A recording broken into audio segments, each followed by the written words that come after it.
Hello friends, this is SP Singh and welcome to smarter everyday. प्यारे दोस्तों, बात करेंगे बीएड सेकंड सेमेस्टर।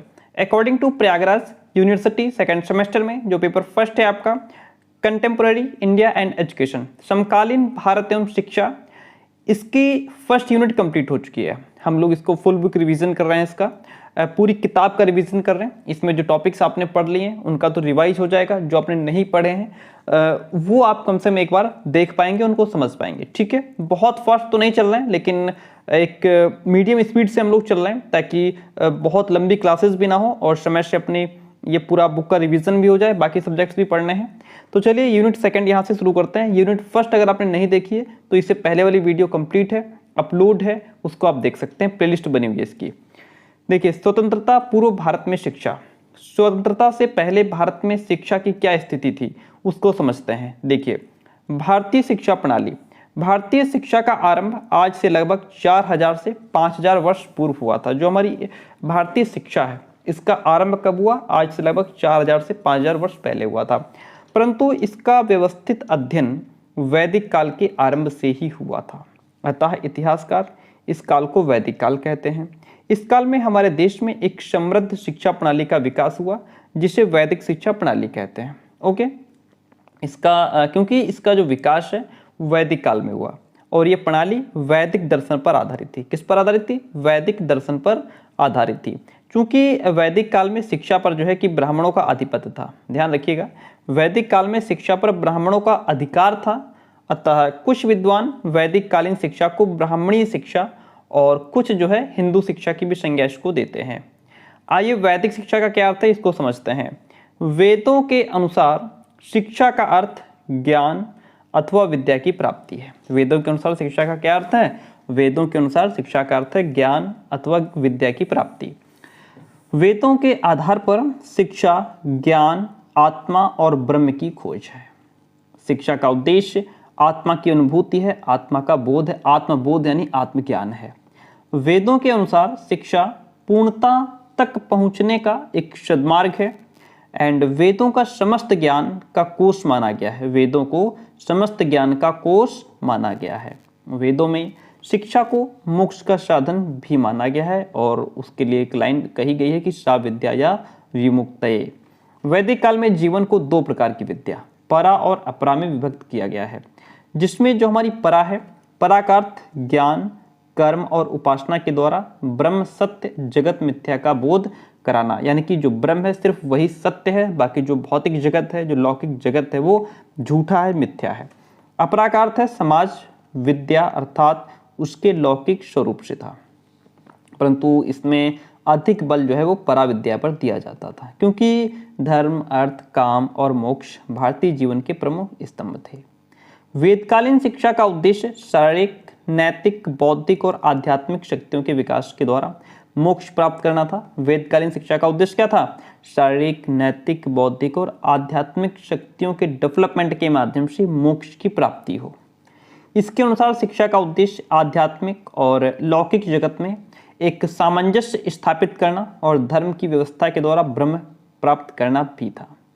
इस प्रकार वैदिक काल में शिक्षा शब्द का प्रयोग ज्ञान, विद्या, विनय और अनुशासन के पर्याय के रूप में किया जाता था।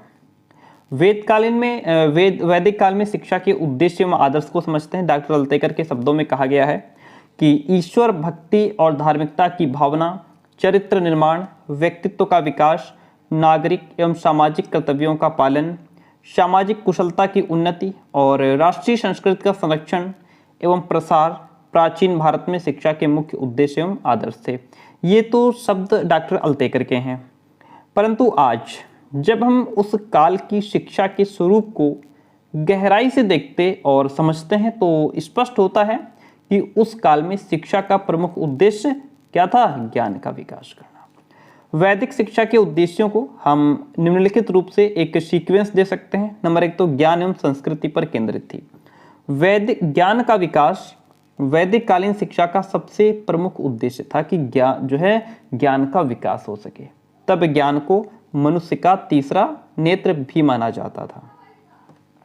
वैदिक काल में शिष्यों के भौतिक विकास के लिए उन्हें भाषा, व्याकरण, कृषि, पशुपालन और कला कौशलों की शिक्षा देने के साथ ही उसे सामाजिक क्रियाओं में भी प्रशिक्षित किया जाता था। ठीक है, आध्यात्मिक विकास के लिए भाषा, साहित्य, धर्म और नीति शास्त्र का ज्ञान कराया जाता था और धार्मिक क्रियाओं में भी प्रशिक्षित किया जाता था, वेल ट्रेन किया जाता था।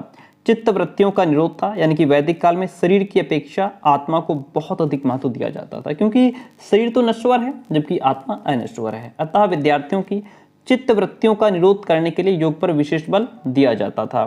स्वास्थ्य संरक्षण संवर्धन, जैसे वैदिक कालीन ऋषि और गुरु जो थे वो मानव जीवन के अंतिम उद्देश्य यानी कि मोक्ष प्राप्ति के लिए स्वस्थ शरीर, निर्मल मन की आवश्यकता पर बल देते थे। यही कारण था कि तब जो ऋषि थे वो आश्रमों और गुरुकुलों में शिष्यों के शारीरिक और मानसिक स्वास्थ्य के संरक्षण और संवर्धन पर विशेष बल देते थे। पावन व पवित्र भावना का विकास हो। वैदिक काल में शिक्षा मानव को उसके आत्मिक विकास की ओर ले जाती थी। मानव का जीवन बहुत सरल, स्वाभाविक, शुद्ध और पवित्र था। सत्य या ब्रह्म अथवा मोक्ष की प्राप्ति जीवन का लक्ष्य हुआ करता था। अतः मनुष्य की ईश्वर में पूरी आस्था थी। चरित्र निर्माण की बात करें तो वैदिक कालीन शिक्षा का उद्देश्य छात्रों का चरित्र निर्माण करना था। चरित्र का निर्माण वैदिक आदर्शों के अनुरूप किया जाता था। ब्रह्मचर्य का पालन, सात्विक भोजन, सदाचार व उच्च विचार आदि का पालन करके इस उद्देश्य की प्राप्ति की जाती थी। अब ये तो हम समझ गए कि वैदिक काल में शिक्षा की क्या उद्देश्य थे, क्या आदर्श थे। शिक्षा का पाठ्यक्रम क्या हुआ करता था, आइए इस पर एक नजर डालते हैं। चूंकि वैदिक कालीन शिक्षा की संरचना प्रारंभिक और उच्च शिक्षा में विभाजित थी, अतः शिक्षा की पाठचर्या को भी उसकी प्रकृति और स्तरों के आधार पर देखा और समझा जा सकता है। वैदिक काल में शिक्षा का प्रमुख उद्देश्य आध्यात्मिक विकास करना था। क्या आध्यात्मिकता पर सबसे ज्यादा बल था। ठीक है, परंतु कर्म की भी उपेक्षा उसमें नहीं की गई है। वेदों में आध्यात्मिक व लौकिक दोनों प्रकार के ज्ञान का वर्णन है। इस काल में प्रकृति के आधार पर पाठचर्या में परा और अपरा दोनों ही प्रकार की विद्याओं का प्रचलन था। परा विद्या, जिसका प्रमुख उद्देश्य आध्यात्मिक विकास करना था, धर्म, जीव, आत्मा, परमात्मा, पुराण, दर्शन, वेद, वेदांग, नीति शास्त्र आदि का अध्ययन करती थी। जो परा विद्या है वो इन सब चीजों का अध्ययन करती थी। जो अपरा विद्या है, जो प्रमुख रूप से लौकिक जगत से संबंधित थी, अंकशास्त्र, इतिहास, राजनीति शास्त्र, ज्योतिष, भूगर्भ विद्या, भौतिक शास्त्र आदि से संबंधित थी। कौन? अपरा विद्या। गुरु शिष्य के बीच कैसा संबंध था? गुरु और शिष्य के बीच अभिभावक और छात्र का संबंध था। गुरु जो है वो शिष्यों को पुत्र के समान और शिष्य अपने गुरु को पिता के समान समझते थे। वैदिक काल में वैदिक कालीन मुख्य शिक्षा के केंद्र क्या थे? देखिए, वैदिक काल में प्राथमिक शिक्षा की व्यवस्था परिवारों और उच्च शिक्षा की व्यवस्था गुरुकुलों में होती थी। उत्तर वैदिक काल में यही गुरुकुल बड़े बड़े नगरों और तीर्थ स्थानों पर स्थापित होने लगे थे, जो बाद में उच्च शिक्षा के केंद्र के रूप में विकसित हुए। इनमें से प्रमुख शिक्षा केंद्र जैसे कि आपका तक्षशिला हो गया। तक्षशिला के बारे में पढ़ें तो ये नगर उस काल में उत्तरी भारत के तत्कालीन गांधार नरेश तक्ष के नाम से बसाया गया था, जो बाद में राजधानी के रूप में परिवर्तित हो गया। और तक्ष ने यहाँ देश के विभिन्न भागों से विद्वानों को बुला करके बसाया और उन्हें गांव के गांव दान में दिए और उन पर शिक्षा व्यवस्था का कार्य भी सौंपा, जिसके कारण यह नगर एक शिक्षा के केंद्र के रूप में विकसित हुआ। यहाँ संस्कृत भाषा और साहित्य, व्याकरण, चारों वेदों और धर्म तथा दर्शन के प्रकांड विद्वान निवास करते थे। परिणामतः उस काल में तक्षशिला जो था वो वैदिक साहित्य, धर्म, दर्शन, आयुर्विज्ञान के शिक्षा के प्रमुख केंद्र में विकसित होकर के 7वीं शताब्दी तक ब्राह्मणी शिक्षा का प्रमुख केंद्र बन गया था। कौन? तक्षशिला की बात कर रहे थे। अब हम बात करेंगे मिथिला की। किसकी बात करेंगे? मिथिला की। देखिए, मिथिला प्रारंभ से ही धर्म, दर्शन और आध्यात्म की शिक्षा का प्रमुख केंद्र रहा है, परंतु उपनिषद काल में तो यह वैदिक शिक्षा के मुख्य केंद्र के रूप में विकसित हुआ। इस नगर में धर्म और दर्शन के प्रकांड विद्वान रहते थे और दूर दूर से लोग धर्म और दर्शन की शिक्षा प्राप्त करने आते थे। यहाँ बिना किसी भेदभाव के शिक्षा दी जाती थी और उत्तर वैदिक काल में यहाँ कला, कौशल एवं सैनिक शिक्षा की भी व्यवस्था कर दी गई। काशी की अगर बात करें तो ये भारत के पूर्वी भाग में स्थित है और आपसे पूछ लेगा काशी जो शिक्षा का केंद्र रहा है उस पर टिप्पणी लिखिए, तक्षशिला पर टिप्पणी लिखिए, है ना, इस तरीके से मिथिला पर टिप्पणी लिखिए। तो जो काशी है ये भारत के पूर्वी भाग में स्थित है और प्रारंभ से ही ऋषियों की तपोभूमि और विद्वानों के बीच शास्त्रार्थ का प्रमुख केंद्र रहा है। काशी नरेश अजातशत्रु उपनिषदीय ज्ञान यानी कि ब्रह्म विद्या के पंडित होने के कारण अपने शासन काल में यह विद्वानों को आमंत्रित किया करते थे और यहाँ आत्मा, परमात्मा तथा ब्रह्म के स्वरूप के विषय में शास्त्रार्थ भी कराया जाता था। तभी से ये जो केंद्र है विभिन्न मतों की शिक्षा और शास्त्रार्थ के केंद्र के रूप में विकसित हुआ। कौन? काशी। आइए समझते हैं वैदिक शिक्षा प्रणाली का मूल्यांकन कर लेते हैं। मूल्यांकन का मतलब होता है उसके गुण और दोषों को समझना, क्या उसमें खूबियां थी, क्या कमियां थी। वैदिक कालीन शिक्षा के गुण क्या थे, पहले गुण समझते हैं। नंबर 1 तो शिक्षा निःशुल्क थी, डिफरेंट। क्या था? सबसे बड़ी विशेषता तो यही है कि शिक्षा निःशुल्क थी। वैदिक काल में गुरुकुलों में शिष्यों से किसी भी प्रकार का शुल्क नहीं लिया जाता था और शिष्यों के आवास, भोजन व वस्त्र वगैरह की व्यवस्था भी निःशुल्क होती थी, उससे कोई चार्ज उसका नहीं पड़ता था। शिक्षा का व्यापक अर्थ। वैदिक शिक्षा पद्धति शिक्षा से संबंधित उन समस्त पक्षों पर विचार करती है जिनका सामना मनुष्य को अपने जीवन में समय समय पर करना पड़ता है, अतः इसका स्वरूप बहुत व्यापक है। व्यक्ति का सर्वांगीण विकास। यह शिक्षा व्यक्ति की आंतरिक शक्तियों का विकास करने के साथ उसका सामाजिक, आर्थिक, राजनीतिक दृष्टि से भी विकास करती है, जिससे व्यक्ति का सर्वांगीण विकास संभव होता है। उत्तम और प्रभावी शिक्षण विधियों का विकास हुआ, बहुत इफेक्टिव टीचिंग मेथड्स का डेवलपमेंट हुआ।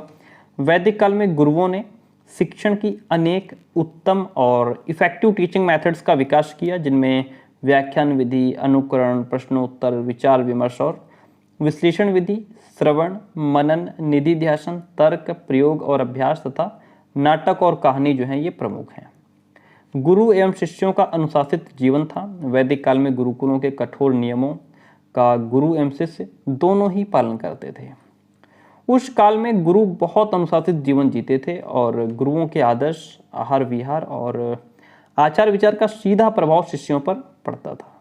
फलस्वरूप गुरु एवं शिष्य दोनों ही सादा और अनुशासित जीवन जीते थे। तो ये इसके गुण थे, ये क्वालिटीज थी इसमें। ठीक है, अब बात करते हैं जो वैदिक शिक्षा प्रणाली रही, इसके दोष क्या रहे। एक तो इसमें सबसे बड़ी कमी ये रही कि शिक्षा पर राज्य का उत्तरदायित्व तो नहीं था।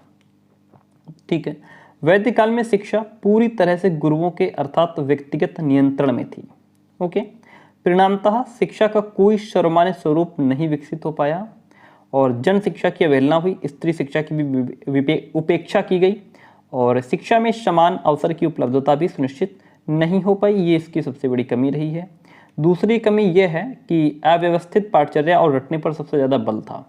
पाठचर्या कोई फिक्स नहीं थी, सिलेबस फिक्स नहीं था, है ना। वैदिक काल में सभी गुरुकुलों की पाठचर्या अलग अलग हुआ करती थी। भाई तुम्हारे वो अपने यहाँ कोई अलग जो है पढ़ा रहे हैं, उनका सिलेबस अलग है ना, वो अलग मंत्र वगैरह सिखा रहे हैं, तो इस सब का अलग अलग सिस्टम था। इसका एक कारण शिक्षा पर किसी तरह का बाहरी नियंत्रण का न होना भी था, जबकि किसी भी स्तर की शिक्षा की पाठचर्या का पूर्व निश्चित होना अत्यधिक अच्छा होता है। जैसे आप लोग पढ़ते हैं तो इसमें मान लीजिए बीएड में जो कुछ आपको पढ़ना है बहुत पहले से फिक्स है सारा, है ना, पूरा सिलेबस फिक्स है, तो ये चीज़ बहुत जरूरी होती है। शिष्यों को समस्त ज्ञान कंठस्थ करना पड़ता था, जो कुछ होता सब रट्टा मारना पड़ता था। शूद्रों की शिक्षा की भी उपेक्षा की गई। भारत में शूद्रों को बहुत ही कह सकते हैं हेय दृष्टि से, है ना, और नीच दृष्टि से देखे जाने के कारण प्राचीन भारतीय शिक्षा के द्वार उनके लिए बंद थे। इस प्रकार उनकी शिक्षा की न केवल उपेक्षा की गई बल्कि उन्हें शिक्षा प्राप्ति के अधिकार से भी वंचित रख करके उनके प्रति घोर अन्याय भी किया गया। जनसाधारण की शिक्षा और स्त्री शिक्षा की उपेक्षा की गई। उत्तर वैदिक काल में वर्ण के अनुसार कर्म की शिक्षा देना और शूद्रों को उनके अधिकार से वंचित कर देना ही जन शिक्षा का विरोधी कदम था। इसी प्रकार पुरुषों और स्त्रियों के लिए समान शिक्षा की व्यवस्था न किए जाने से भी स्त्री शिक्षा की घोर उपेक्षा हुई और स्त्री शिक्षा के महत्व को नकार दिया गया। क्या किया गया? स्त्री शिक्षा के महत्व को नकार दिया गया। धर्म को अत्यधिक महत्व और विचार स्वतंत्रता का अभाव था। वैदिक कालीन शिक्षा में धर्म को अत्यधिक महत्व दिया जाता था। शिक्षा की संपूर्ण संरचना धार्मिक आदर्शों पर आधारित होने के कारण शिक्षा के विषय, उद्देश्य और पाठ्यक्रम का निर्धारण धर्म के अनुसार ही किया जाता था, जिसमें छात्रों का अधिकांश समय धर्मशास्त्रों के अध्ययन और कर्मकांडों में ही बीत जाता था। ये सारी कमियां थी इसमें। तो इस तरीके से हमने वैदिककालीन शिक्षा को बहुत अच्छे से समझ लिया। अब हम बात करेंगे बौद्धकालीन शिक्षा, बुद्धिस्ट एजुकेशन की बात करेंगे, इसके कॉन्सेप्ट को समझेंगे। कॉन्सेप्ट किसका? कॉन्सेप्ट बौद्धकालीन शिक्षा का। बौद्ध काल का प्रारंभ वैदिक काल की समाप्ति के बाद अर्थात लगभग 500 ईसा पूर्व में हुआ था। चीनी यात्री फायान ने अपनी भारत यात्रा के दौरान बौद्धकालीन शिक्षा प्रणाली का वर्णन विस्तार से किया है। जब वैदिक कालीन शिक्षा जनजीवन की परिवर्तित आवश्यकताओं की पूर्ति कर पाने में असमर्थ होने लगी और इसमें डिसकंटिन्यूटी की भावना का उदय होने लगा था, तो वैदिक कालीन कठोर वर्ण व्यवस्था व कर्मकांड के अति के विरोध स्वरूप चारवाक और आजीवकों ने अपने विरोधी विचार व्यक्त किए, परंतु इसका प्रभाव अधिक समय तक नहीं रहा। परंतु ईसा पूर्व 563 ईसा पूर्व में भारत की इस पुण्य भूमि पर महात्मा बुद्ध के अवतरण के बाद जनजीवन को समय के अनुकूल बनाने के विचार से वैदिक धर्म के स्वरूप में परिवर्तन करके बौद्ध शिक्षा का प्रारंभ हो पाया। आइए अब इसके प्रॉपर अर्थ को समझते हैं। बौद्ध शिक्षा प्रणाली में शिक्षा से तात्पर्य बौद्ध मठों एवं विहारों में चलने वाली शिक्षा से ही लिया जाता था। बौद्ध दर्शन के अनुसार जीवन में दुख ही दुख है और इन दुखों को समझना तथा दुखों को दूर करने के उपायों का उपयोग करना ही बोध है और वास्तव में यही बौद्ध दर्शन की शिक्षा है। शिक्षा दुखों का ज्ञान व दुखों को दूर करने का अष्टांग मार्ग दिखाती है, ऐसा इसमें बताया गया है। जब इसका बोध का मतलब होता है ज्ञान, जब इसका ज्ञान अथवा इसकी अनुभूति होती है और इससे मुक्ति पाने का प्रयास किया जाता है, वही तो शिक्षा है, वही शिक्षा कहलाती है। अतः शिक्षा व्यावहारिक तथा आध्यात्मिक जीवन में आर्य सत्य देने वाले तथा सन्मार्ग की ओर अग्रसर करने वाली एक क्रिया है। बौद्ध दर्शन के अनुसार आत्मबोध या आत्मज्ञान ही वास्तव में शिक्षा है। निर्वाण की अवस्था तक शिक्षा प्रक्रिया ही पहुंचाती है। शिक्षा द्वारा ही सील, समाधि और प्रज्ञा प्राप्ति जैसे गुणों का विकास होने से अविद्या का नाश होता है। अतः इस काल में शिक्षा का पर्याय न होकर ज्ञान प्राप्त करने की प्रक्रिया के रूप में स्वीकार की जाने लगी थी। ठीक है, बौद्धकालीन शिक्षा जो रही, इसके उद्देश्य क्या रहे, इसके आदर्श क्या रहे।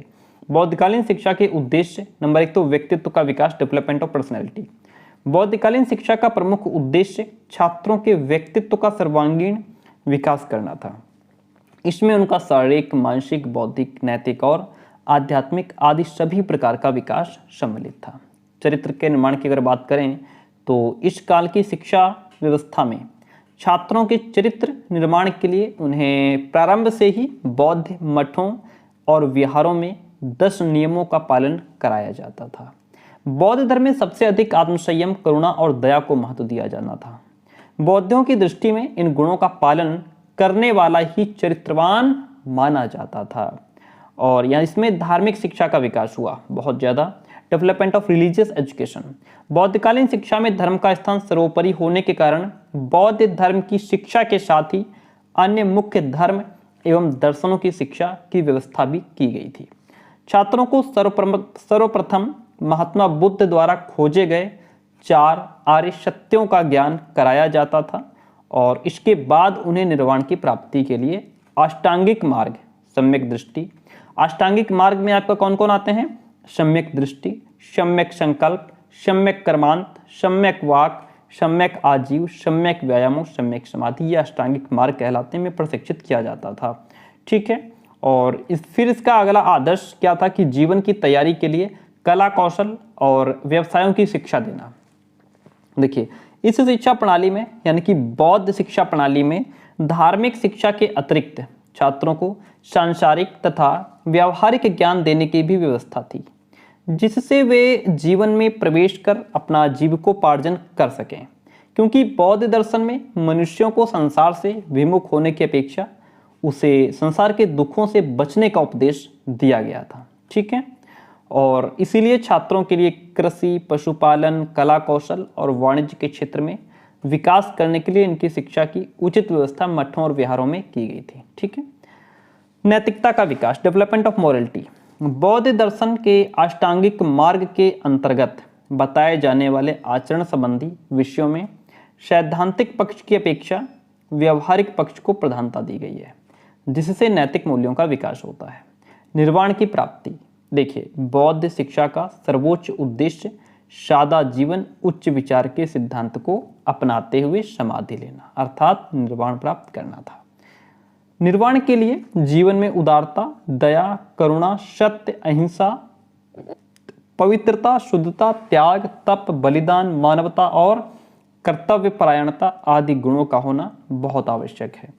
अतः बौद्ध शिक्षा प्रणाली में इसे सबसे अधिक महत्व दिया जाता था। तो ये आपने समझ लिया कि जो हमारी बौद्ध शिक्षा प्रणाली थी उसके क्या उद्देश्य थे और उसके क्या आदर्श थे। अब जो हमारी बौद्ध शिक्षा प्रणाली थी इसमें कौन कौन से टीचिंग मेथड्स अपनाए जाते थे उनकी बात कर लेते हैं। बौद्ध काल की शिक्षा में निम्नलिखित शिक्षण विधियों का प्रयोग किया जाता था। कौन कौन सी? नंबर 1 तो व्याख्या विधि अपनाई जाती थी।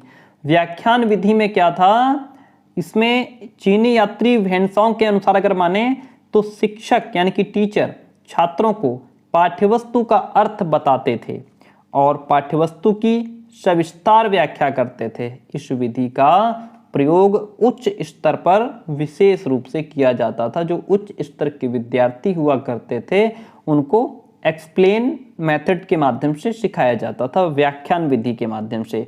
जैसा अभी हम लोग कॉलेजेस में क्या होता है कि सीधा लेक्चर देकर के चले आए, है ना।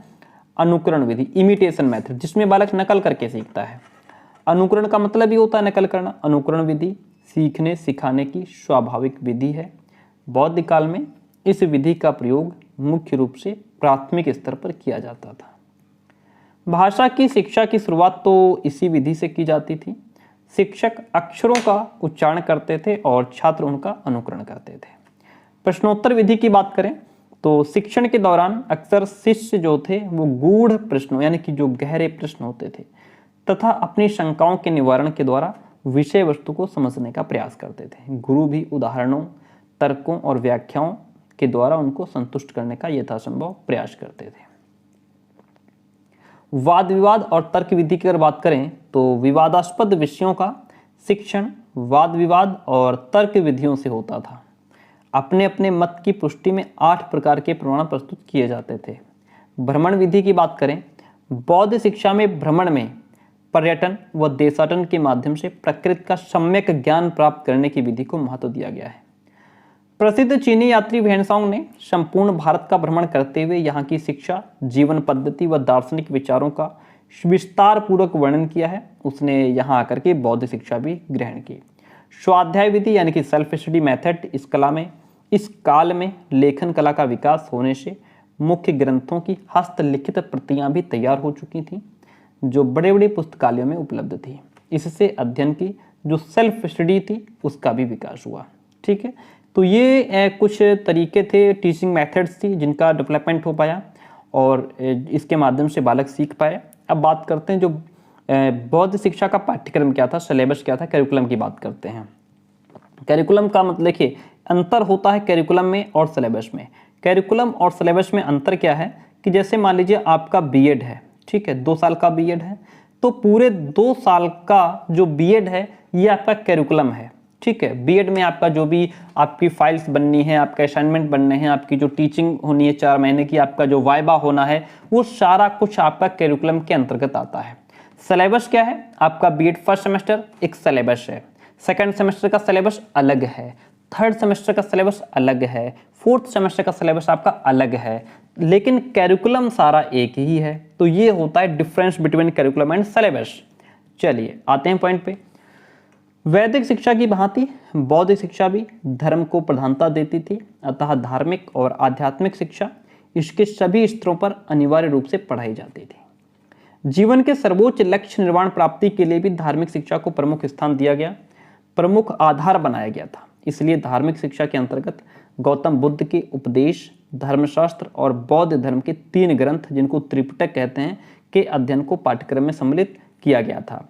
बौद्ध धर्म की शिक्षा के पाठ्यक्रम में नीति शास्त्र, धर्मशास्त्र, समाजशास्त्र को विशेष महत्व दिया जाता था और वेद, उपनिषद, पुराण, ज्योतिष, व्याकरण, सांख्य, योग आदि को भी सम्मिलित इसमें किया जाता था। ठीक है, तो ये हमने समझ लिया इसका सिलेबस क्या था, पाठ्यक्रम क्या था। आइए समझते हैं बौद्ध शिक्षा प्रणाली के गुण क्या हैं। देखिए क्वालिटीज क्या थी बौद्ध शिक्षा प्रणाली की।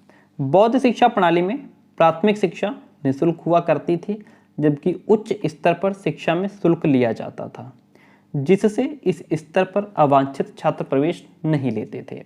बौद्ध शिक्षा प्रणाली में एक व्यावहारिक संतुलन स्थापित करते हुए भौतिक, मानसिक व आध्यात्मिक तीनों प्रकार की शिक्षा पर जोर दिया जाता था। इस शिक्षा में शिष्य बौद्ध धर्म के साथ साथ सत्य, अहिंसा, चोरी न करना, दया, कल्याण, प्रेम आदि मानवतावादी गुणों को भी सीखते थे। नियम, संयम, आहार विहार, आवास और वस्त्रों आदि के लिए अनुशासन की व्यवस्था होने पर भी शारीरिक दंड नहीं दिया जाता था। शिक्षा के विशिष्टीकरण पर बल दिया जाता था। इसके लिए पर्याप्त विस्तृत और संतुलित पाठ्यक्रम की व्यवस्था थी। गुरु और शिष्य के बीच में बहुत ही मधुर संबंध हुआ करते थे। शिक्षा का माध्यम लोक भाषा होने के कारण ये शिक्षा आम जनता के लिए भी बहुत लाभदायक थी। सादा जीवन, उच्च विचार के सिद्धांत का वास्तविक अनुपालन इसी काल में होता था। ये कुछ क्वालिटीज थी हमारी बौद्ध शिक्षा की। क्या थी क्वालिटीज? ये हमारे कुछ गुण थे जिनको हमने समझ लिया बौद्ध शिक्षा प्रणाली के। अब इसमें कुछ कमियां भी थी। हर एक चीज के अपने दो पहलू होते हैं, उसकी अच्छाइयां भी होती हैं, बुराइयां भी होती हैं। अब समझते हैं इसके दोष क्या थे, कमियां क्या थी, डिमेरिट्स क्या थी। आज की परिस्थितियों को ध्यान में रखते हुए हमें इस प्रणाली में कुछ दोष दिखाई देते हैं। जैसे बौद्ध काल में शिक्षा का अमनोवैज्ञानिक संगठन एक भिक्षुक को उसके घर, परिवार और अनेक भौतिक सुखों के परित्याग को विवश कर देता था। धीरे धीरे यह धर्म खंडित होता चला गया। बौद्ध काल में शिक्षा केवल प्राथमिक और उच्च दो ही स्तरों में विभाजित थी, जबकि आजकल शिक्षा को पूर्व प्राथमिक, माध्यमिक और उच्च शिक्षा के स्तरों में विभाजित किया गया है, जो अधिक संतुलित और मनोवैज्ञानिक है। बौद्ध शिक्षा का एक मुख्य दोष कठोर अनुशासन भी था, जो बाल, किशोर और युवा मनोविज्ञान के प्रतिकूल था। अहिंसा पर अधिक जोर दिए जाने के कारण इस शिक्षा में सैन्य प्रशिक्षण पर विशेष ध्यान नहीं दिया गया, जिससे भारतीय जनता शत्रु से रक्षा के लिए पूरी तरह समर्थ नहीं बन पाई। ये धर्म जातिगत भेदभाव को तो स्वीकार नहीं करता था, परंतु शिक्षा प्राप्त करने के नियम इतने कठोर थे कि आम जनता शिक्षा का लाभ नहीं उठा सकती थी। धार्मिक एवं नैतिक शिक्षा के नाम बौद्ध धर्म की ही शिक्षा दी जाती थी। धार्मिक एवं नैतिक शिक्षा के नाम से बौद्ध धर्म की ही शिक्षा दी जाती थी। आज अधिकतर देशों में लोकतंत्र शिक्षा प्रणाली है, जिसमें स्वतंत्रता, समानता व भाईचारे की शिक्षा दी जाती है, परंतु किसी धर्म को जबरदस्ती किसी पर थोपा नहीं जा सकता। ठीक है, तो ये हम समझ रहे थे कि बौद्ध शिक्षा प्रणाली में दोष क्या है। नेक्स्ट पॉइंट हमारा आता है आधुनिक भारतीय शिक्षा को बौद्ध युग की क्या देन है, जो आजकल बहुत अच्छा टॉपिक है, आपसे पूछ लेगा आधुनिक भारतीय शिक्षा को बौद्ध युग की देन क्या है, या इसका वर्णन कीजिए। जो आजकल की हमारी भारतीय शिक्षा है, इसको बौद्ध युग ने क्या दिया है। देखिए, वर्तमान समय में बौद्ध शिक्षा प्रणाली के गुण और दोषों का अलग अलग मूल्यांकन करके दोनों का उपयोग किया जा सकता है। शिक्षा में निहित कुछ गुणों जैसे शिक्षा की केंद्रीय व्यवस्था, संघों का लोकतांत्रिक स्वरूप, जातिवाद का निषेध, शिक्षा में उत्कृष्टता की अनिवार्यता, सादगी व मानवतापूर्ण जीवन पद्धति जैसी समाज के लिए लाभदायक विशेषताएं ग्रहण की जा सकती हैं और दोषों का त्याग भी किया जा सकता है। संक्षेप में भारतीय शिक्षा के लिए ग्रहणीय तत्व निम्नलिखित हैं। जैसे मातृभाषा को शिक्षा का माध्यम बनाया गया, सामूहिक शिक्षण की व्यवस्था है, गुरु शिष्य के बीच मधुर संबंध हैं, स्त्री पुरुषों को समान शिक्षा के अवसर हैं, धार्मिक एवं नैतिक शिक्षा की निरंतरता है और कला कौशलों की भी प्रधानता है। ये सभी हमने जो है बौद्ध युग से ही सीखा है, जो कि आज भी हमने वहाँ से लिया हुआ है। तो कुल मिलाकर के ये कहा जा सकता है कि आधुनिक यानी कि आज की जो भारतीय शिक्षा प्रणाली की नींव तो वैदिक काल में ही रख दी गई थी, परंतु उसका पूर्ण ढांचा केंद्रीय प्रशासन, विद्यालयी शिक्षा, सामूहिक शिक्षण, बहुशिक्षक प्रणाली आदि बौद्ध शिक्षा प्रणाली में ही तैयार किए गए थे।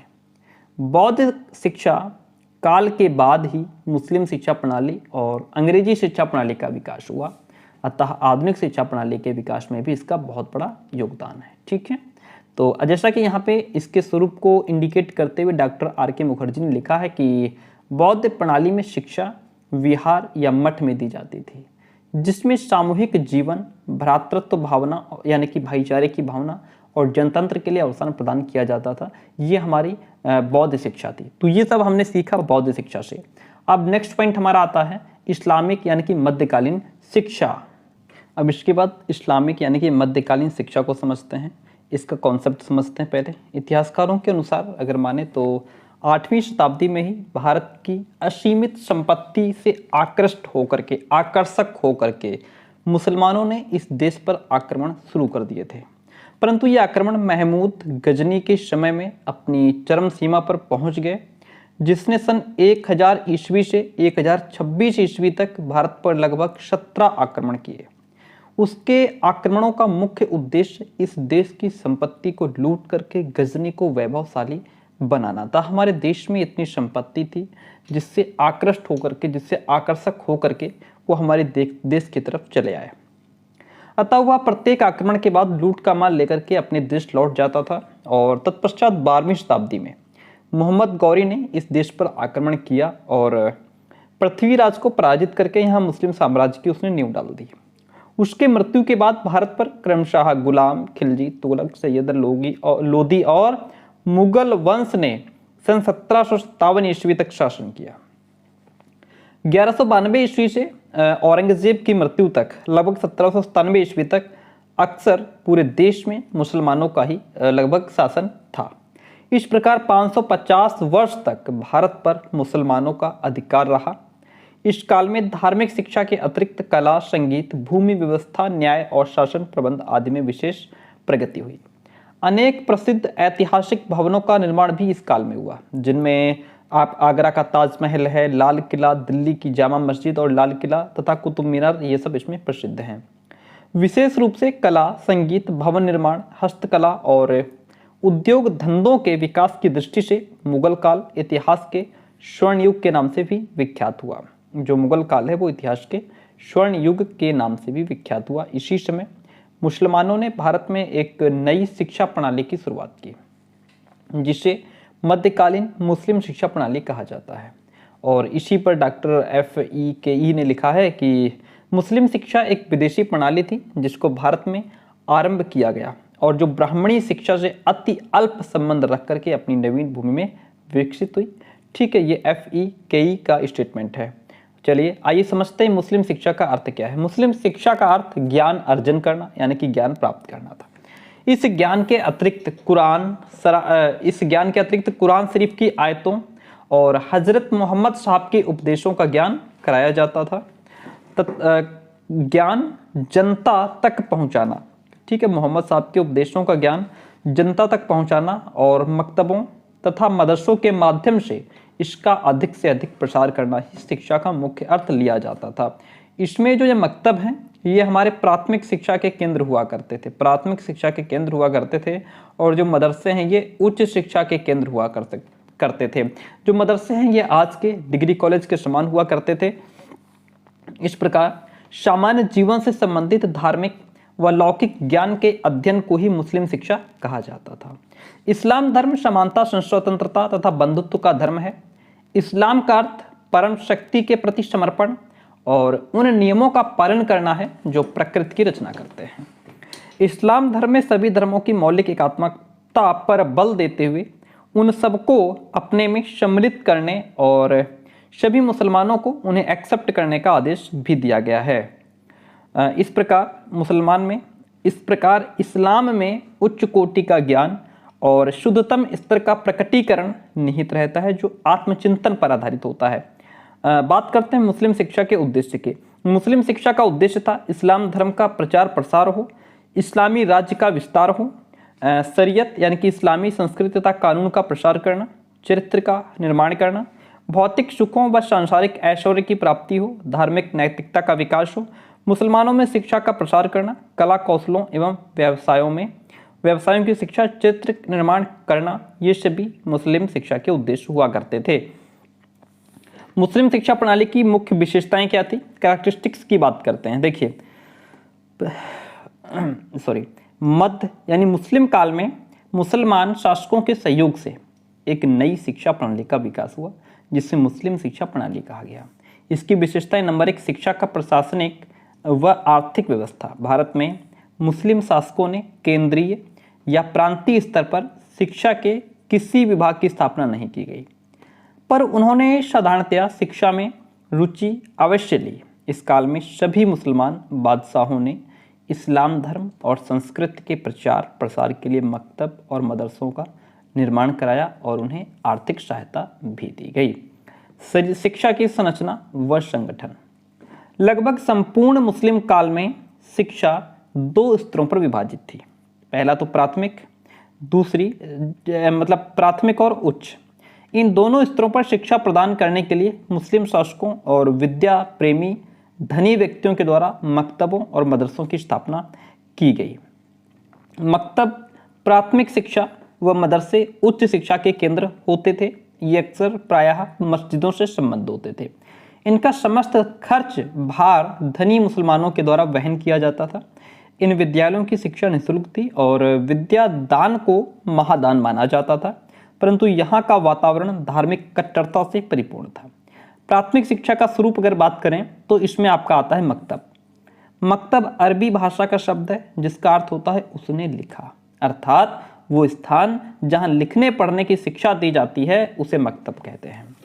मुस्लिम काल में ये मकतब जो थे यही प्राथमिक शिक्षा के केंद्र हुआ करते थे और इसके अतिरिक्त खानकाहों और दरगाहों में भी प्राथमिक शिक्षा प्रदान की जाती थी। इन शिक्षा संस्थाओं में केवल मुसलमान बच्चे ही शिक्षा प्राप्त कर सकते थे। इन मकतबों में शिक्षा निःशुल्क थी और हिंदू बालक भी इसमें शिक्षा प्राप्त कर सकते थे। ठीक है, आइए आगे बढ़ते हैं। मकतबों में कैसे प्रवेश होता था, आइए बात करते हैं। एंट्री कैसे मिलती थी, एडमिशन कैसे होता था।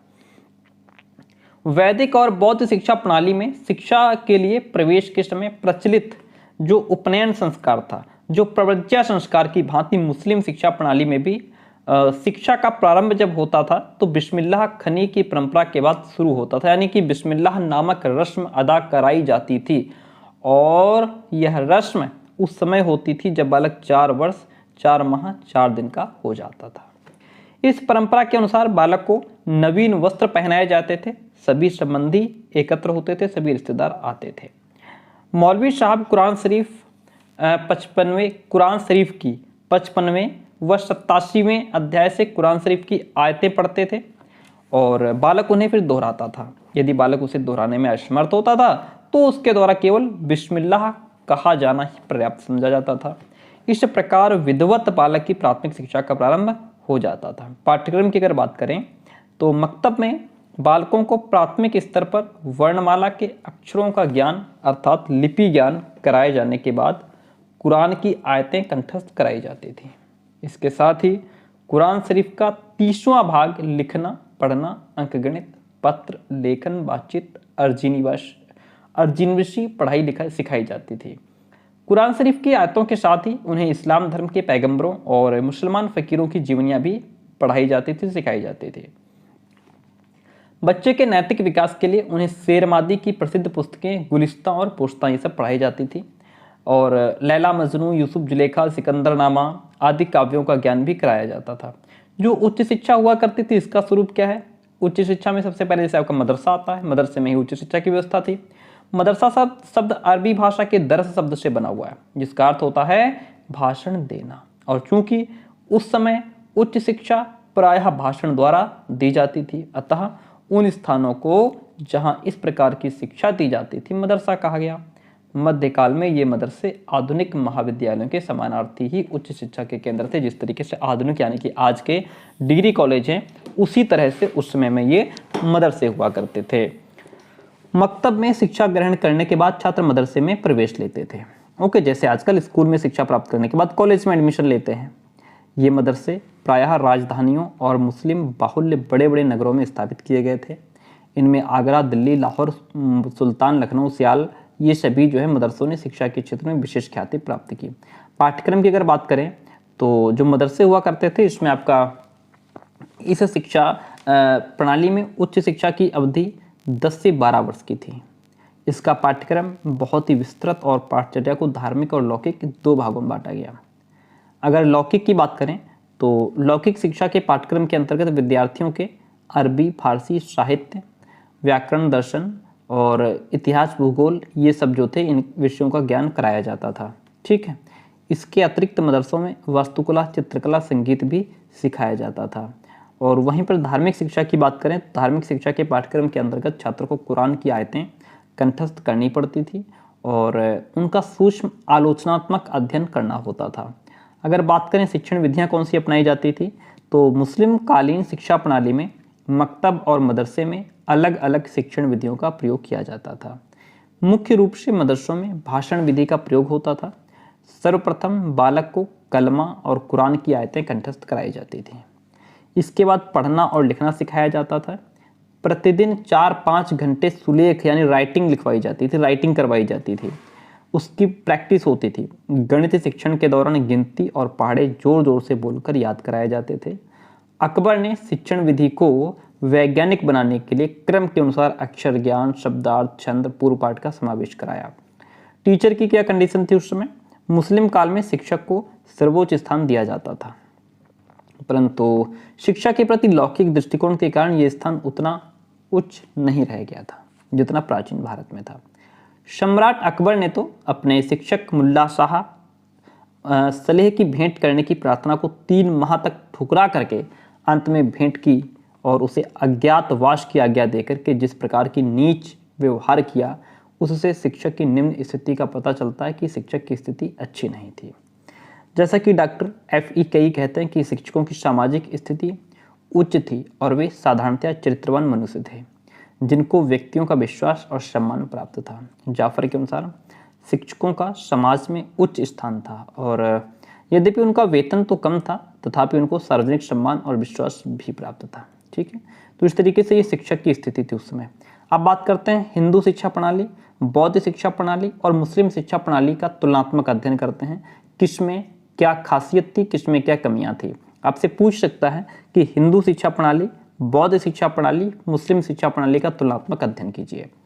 देखिए, सबसे पहले बात करते हैं इनमें समानताएं और असमानताएं क्या थी। समानताएं क्या थी? तीनों यानी कि हिंदू शिक्षा प्रणाली, बौद्ध और मुस्लिम की बात हो रही है। तीनों शिक्षा प्रणालियों में धार्मिकता के विकास पर बल देने के साथ साथ ज्ञान का प्रसार, नैतिकता का विकास और संस्कृति के संरक्षण का प्रयास किया जाता था।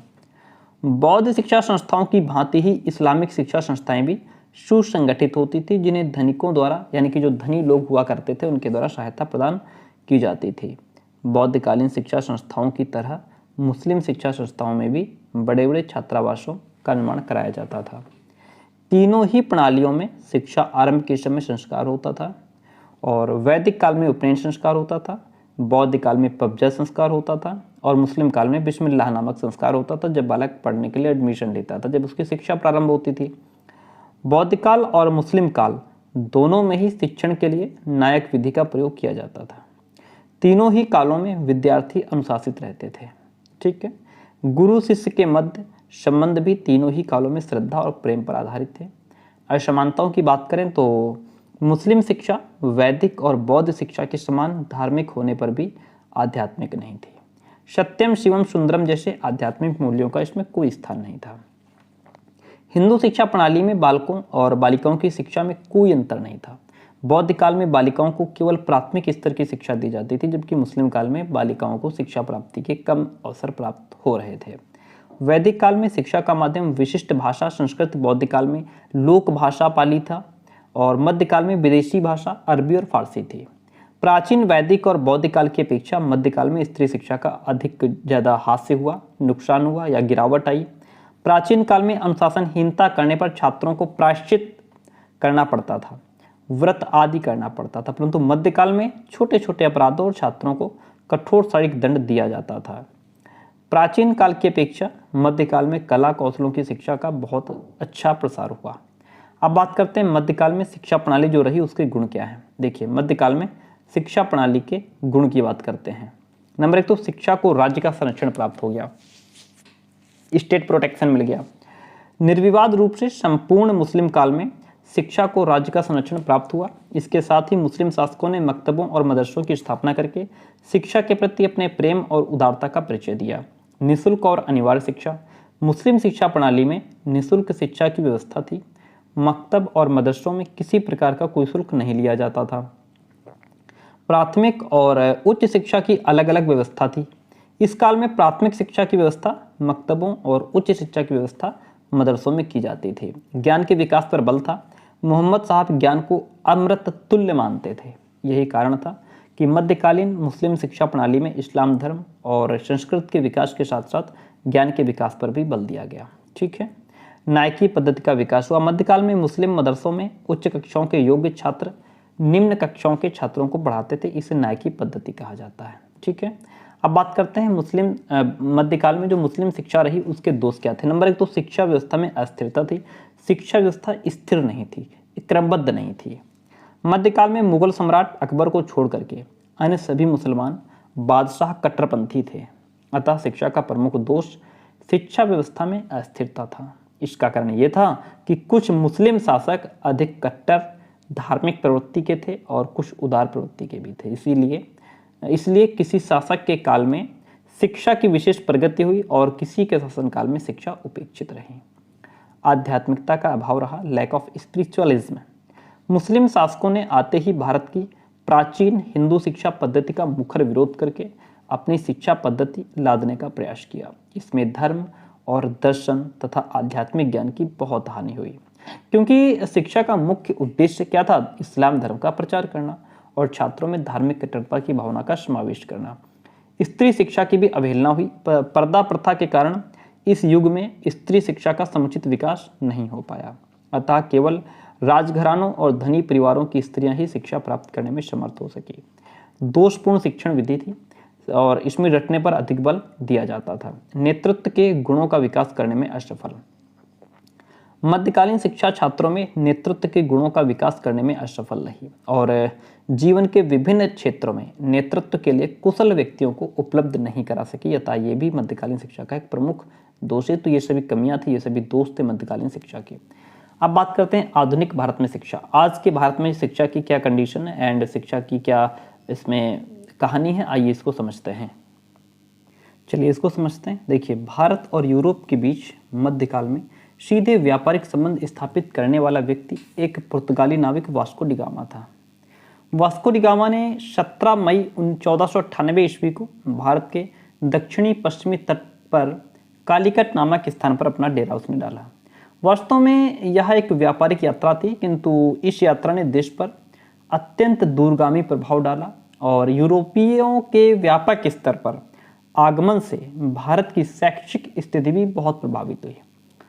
लगभग 100 वर्ष तक पुर्तगालियों का भारत के साथ व्यापार पर एकाधिकार रहा, किंतु 17वीं शताब्दी के प्रारंभ में विभिन्न यूरोपीय देशों जैसे आपका हॉलैंड है, नीदरलैंड है, इंग्लैंड है ना, इन सब इत्यादि ने भी व्यापारिक दृष्टि से भारत की ओर कूच किया।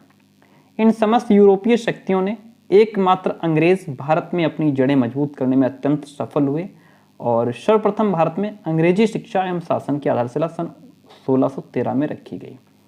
मिशनरियों के द्वारा आधुनिक शिक्षा का क्या प्रारंभ रहा? देखिए, मिशनरियों द्वारा आधुनिक शिक्षा का आरंभ की बात करते हैं। मिशनरियों का मुख्य उद्देश्य भारतवासियों को अपने धर्म का अनुयायी बनाना था। जो मिशनरीज थे उनका उद्देश्य यही था कि जो भारतवासी हैं वो हमारे धर्म को मानने वाले हों, हमारे धर्म में आस्था रखें, न कि यूरोपीय ढंग की शिक्षा व्यवस्था खोलना। फिर भी उन्होंने इस कार्य को प्राथमिकता दी, क्योंकि शिक्षा संस्थाओं के द्वारा इन मिशनरियों को भारतीयों में एक करने और उन्हें अपने धार्मिक सिद्धांतों से अवगत कराने का अवसर मिला।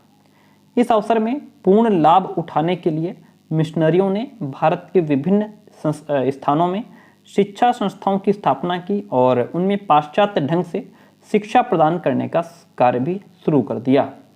यही कारण है कि मिशनरियों को भारत में आधुनिक शिक्षा का प्रवर्तक माना जाता है। भारत में आधुनिक शिक्षा का प्रवर्तक किसको माना जाता है? मिशनरियों को माना जाता है। इस संबंध में नुरुल्लाह और नायक ने लिखा है कि मिशनरियों को भारत में आधुनिक शिक्षा पद्धतियों के प्रवर्तक होने का सम्मान प्राप्त है। ये जो लाइन है वो नुरुल्लाह और नायक ने लिखी है। बात करते हैं 1813 के आज्ञा पत्र की। देखिए, भारत में ईस्ट इंडिया कंपनी अपने अधिकार क्षेत्र को विस्तृत करती जा रही थी और अपने शासन को सुचारू रूप से चलाने के लिए उन्होंने 20 वर्ष के लिए ब्रिटिश सरकार के द्वारा आज्ञापत्र प्राप्त कर लिया था। यह आज्ञापत्र ब्रिटिश पार्लियामेंट में प्रत्येक 20 वर्ष के उपरांत पुनरावर्तन और नवीनीकरण के लिए भेजा जाता था। ठीक है, चलिए 1793 में जब कंपनी का आज्ञापत्र पुनरावर्तन के लिए ब्रिटिश पार्लियामेंट में पेश किया गया, तब उसके सदस्य जिसका नाम रॉबर्ट विल्बर फोर्स था, उन्होंने चार्ल्स ग्रांट और ईसाई मिशनरियों का समर्थन करते हुए ये प्रस्ताव रखा कि आज्ञा पत्र में एक ऐसी धारा जोड़ दी जाए जिससे ईसाई मिशनरियां भारत में आसानी से आ जा सकें और अपने धर्म का प्रचार प्रसार कर सकें। किंतु वहीं के एक सदस्य रेंडल जैक्सन ने इसका विरोध किया और इस कारण से यह प्रस्ताव एक्सेप्ट नहीं हो पाया। किंतु इंग्लैंड की मिशनरियां चार्ल्स ग्रांट के नेतृत्व में बराबर ये मांग करती रही कि मिशनरियों को भारत जाने और वहां ईसाई धर्म और शिक्षा का प्रसार करने की खुली छूट दी जाए। इस मांग को तब सफलता प्राप्त हुई जब 1793 में 20 वर्ष के बाद 1813 में कंपनी का आज्ञापत्र नवीनीकरण के लिए पुनः ब्रिटिश पार्लियामेंट में प्रस्तुत किया गया। इस बार अधिकतम सदस्यों ने मिशनरियों के द्वारा चलाए जा रहे आंदोलन का समर्थन भी किया। ठीक है, वास्तव में यह आज्ञापत्र भारतीयों के लिए बहुत संदेहजनक और विवादास्पद था और एक विद्वान ने यह कहा है कि भारत के लोग ये समझते थे कि कंपनी के चार्टर की जो पुनरावृत्ति है वो एक प्रकार से भारत को 20 वर्ष के लिए ठेके पर देना ही था। अब बात करते हैं आगे। इस नवीन आज्ञा पत्र में 3 धाराएं जोड़ी गई। कौन कौन सी? पहली तो ये थी 1813 के आज्ञा पत्र में 1 लाख रुपया भारत में विद्या प्रसार के लिए रखा गया कि भाई विद्या यानी एजुकेशन के प्रचार प्रसार के लिए 1 लाख रुपए की बात उसमें कही गई और इस शैक्षिक विकास में नाम मात्र का दिखावटी योगदान प्रदान किया गया। यह धन साहित्य के पुनरुद्धार और उन्नति के लिए और भारत में स्थानीय विद्वानों को प्रोत्साहन देने के लिए तथा अंग्रेजी प्रदेशों के वासियों में विज्ञान के आरंभ और उन्नति के लिए निर्धारित किया गया था। ईस्ट इंडिया कंपनी को ब्रिटिश शासित प्रदेशों में शिक्षा के प्रसार की पूर्णतया छूट मिल गई और यूरोपीय देश की किसी भी मिशनरी को भारत में प्रवेश की, ईसाई धर्म, संस्कृति और शिक्षा के प्रचार प्रसार की पूर्णतया अनुमति भी प्राप्त हो गई थी। तो ये 3 धाराएं इसमें जोड़ दी गई।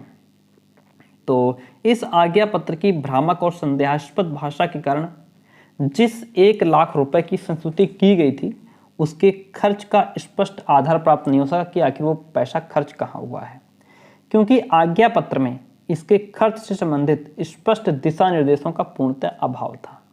कंपनी को भारत में शिक्षा प्रसार का अधिकार तो अवश्य प्राप्त हो गया था, लेकिन भारतीय भाषा, साहित्य, निवासी आदि की स्पष्ट व्याख्या नहीं की गई थी।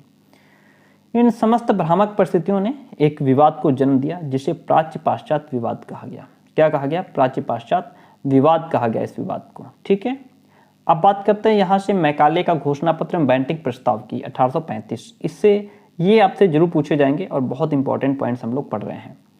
मैकाले का घोषणा पत्र देखिए। सन 1813 के आज्ञा पत्र ने जिस दीर्घकालिक एक लंबे समय तक चलने वाले विवाद को जन्म दिया था उससे कंपनी में 2 विचारधाराओं से संबंधित व्यक्ति आमने सामने आ गए। एक तो वे प्राच्यवादी, दूसरे पाश्चात्यवादी। ठीक है, और ये संपूर्ण विवाद लगभग 20 वर्षों तक चलता रहा। सन 1833 का आज्ञा पत्र भी इस विवाद को सुलझा नहीं पाया। अंततः तत्कालीन governor general Lord William Bentinck की सहायता के लिए लॉर्ड मैकाले 13 जून 1834 को गवर्नर जनरल की काउंसिल के कानूनी सलाहकार के रूप में भारत आया। बैंटिंग ने उसे जन शिक्षा समिति का अध्यक्ष नियुक्त कर दिया। ठीक है, मैकाले ने सन 1813 के आज्ञा पत्र की धारा 43 का गंभीरता से अध्ययन किया और 7 मार्च सन 1835 को अपना विवरण पत्र गवर्नर जनरल के समक्ष पेश किया। जो विवाद 20 वर्षों तक सुलझाया नहीं जा सका उसे मैकाले ने मात्र 9 महीने में ही सुलझा दिया। मैकाले के भारत आने के कुछ प्रमुख उद्देश्य थे, जैसे नंबर 1 तो सन 1813 के राजपत्र की धारा 43 की व्याख्या करना, ये उसका उद्देश्य था भारत आने का। उस राजपत्र से संबंधित 1 लाख रुपए के खर्च से संबंध विवाद को सुलझाना। मैकाले प्राच्य शिक्षा व संस्कृत का कड़ा आलोचक था, अतः उसने प्राच्य यानी कि हमारे भारतीय संस्कृत का उसने अंग्रेजी के पक्ष में विवाद को निपटारा भी कर दिया। उसका कहना था भारत और अरब देशों का समस्त शिक्षा साहित्य यूरोपीय साहित्य की एक अलमारी के बराबर है, जिसने हमारे भारतीय साहित्य का बहुत ही उपहास उड़ाया है।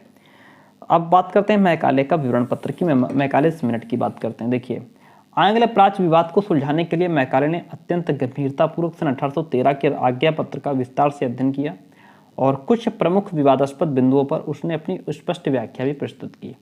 जैसे यहाँ पे साहित्य शब्द की व्याख्या की अगर बात करें तो मैकाले ने स्पष्ट रूप से साहित्य शब्द की व्याख्या अंग्रेजी साहित्य के रूप में की।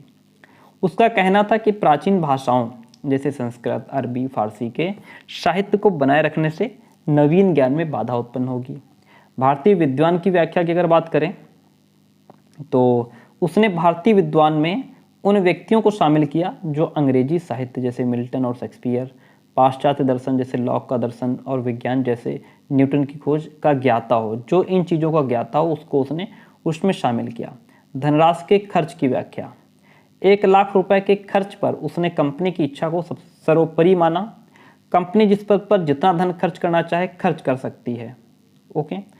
शिक्षा का माध्यम, उसने कड़े शब्दों में शिक्षा के माध्यम के रूप में अंग्रेजी की वकालत की कि शिक्षा जो है वो अंग्रेजी भाषा में दी जाएगी।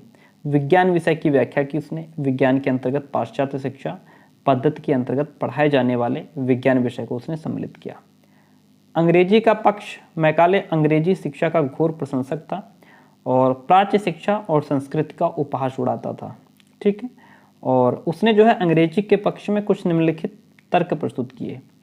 जैसे उसके अनुसार अंग्रेजी आधुनिक ज्ञान की कुंजी है और पश्चिमी भाषाओं में सर्वश्रेष्ठ है।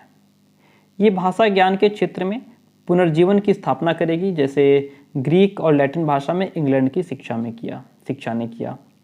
भारतीय स्वयं भी प्राच्य भाषाओं के स्थान पर अंग्रेजी को पढ़ने के इच्छुक हैं।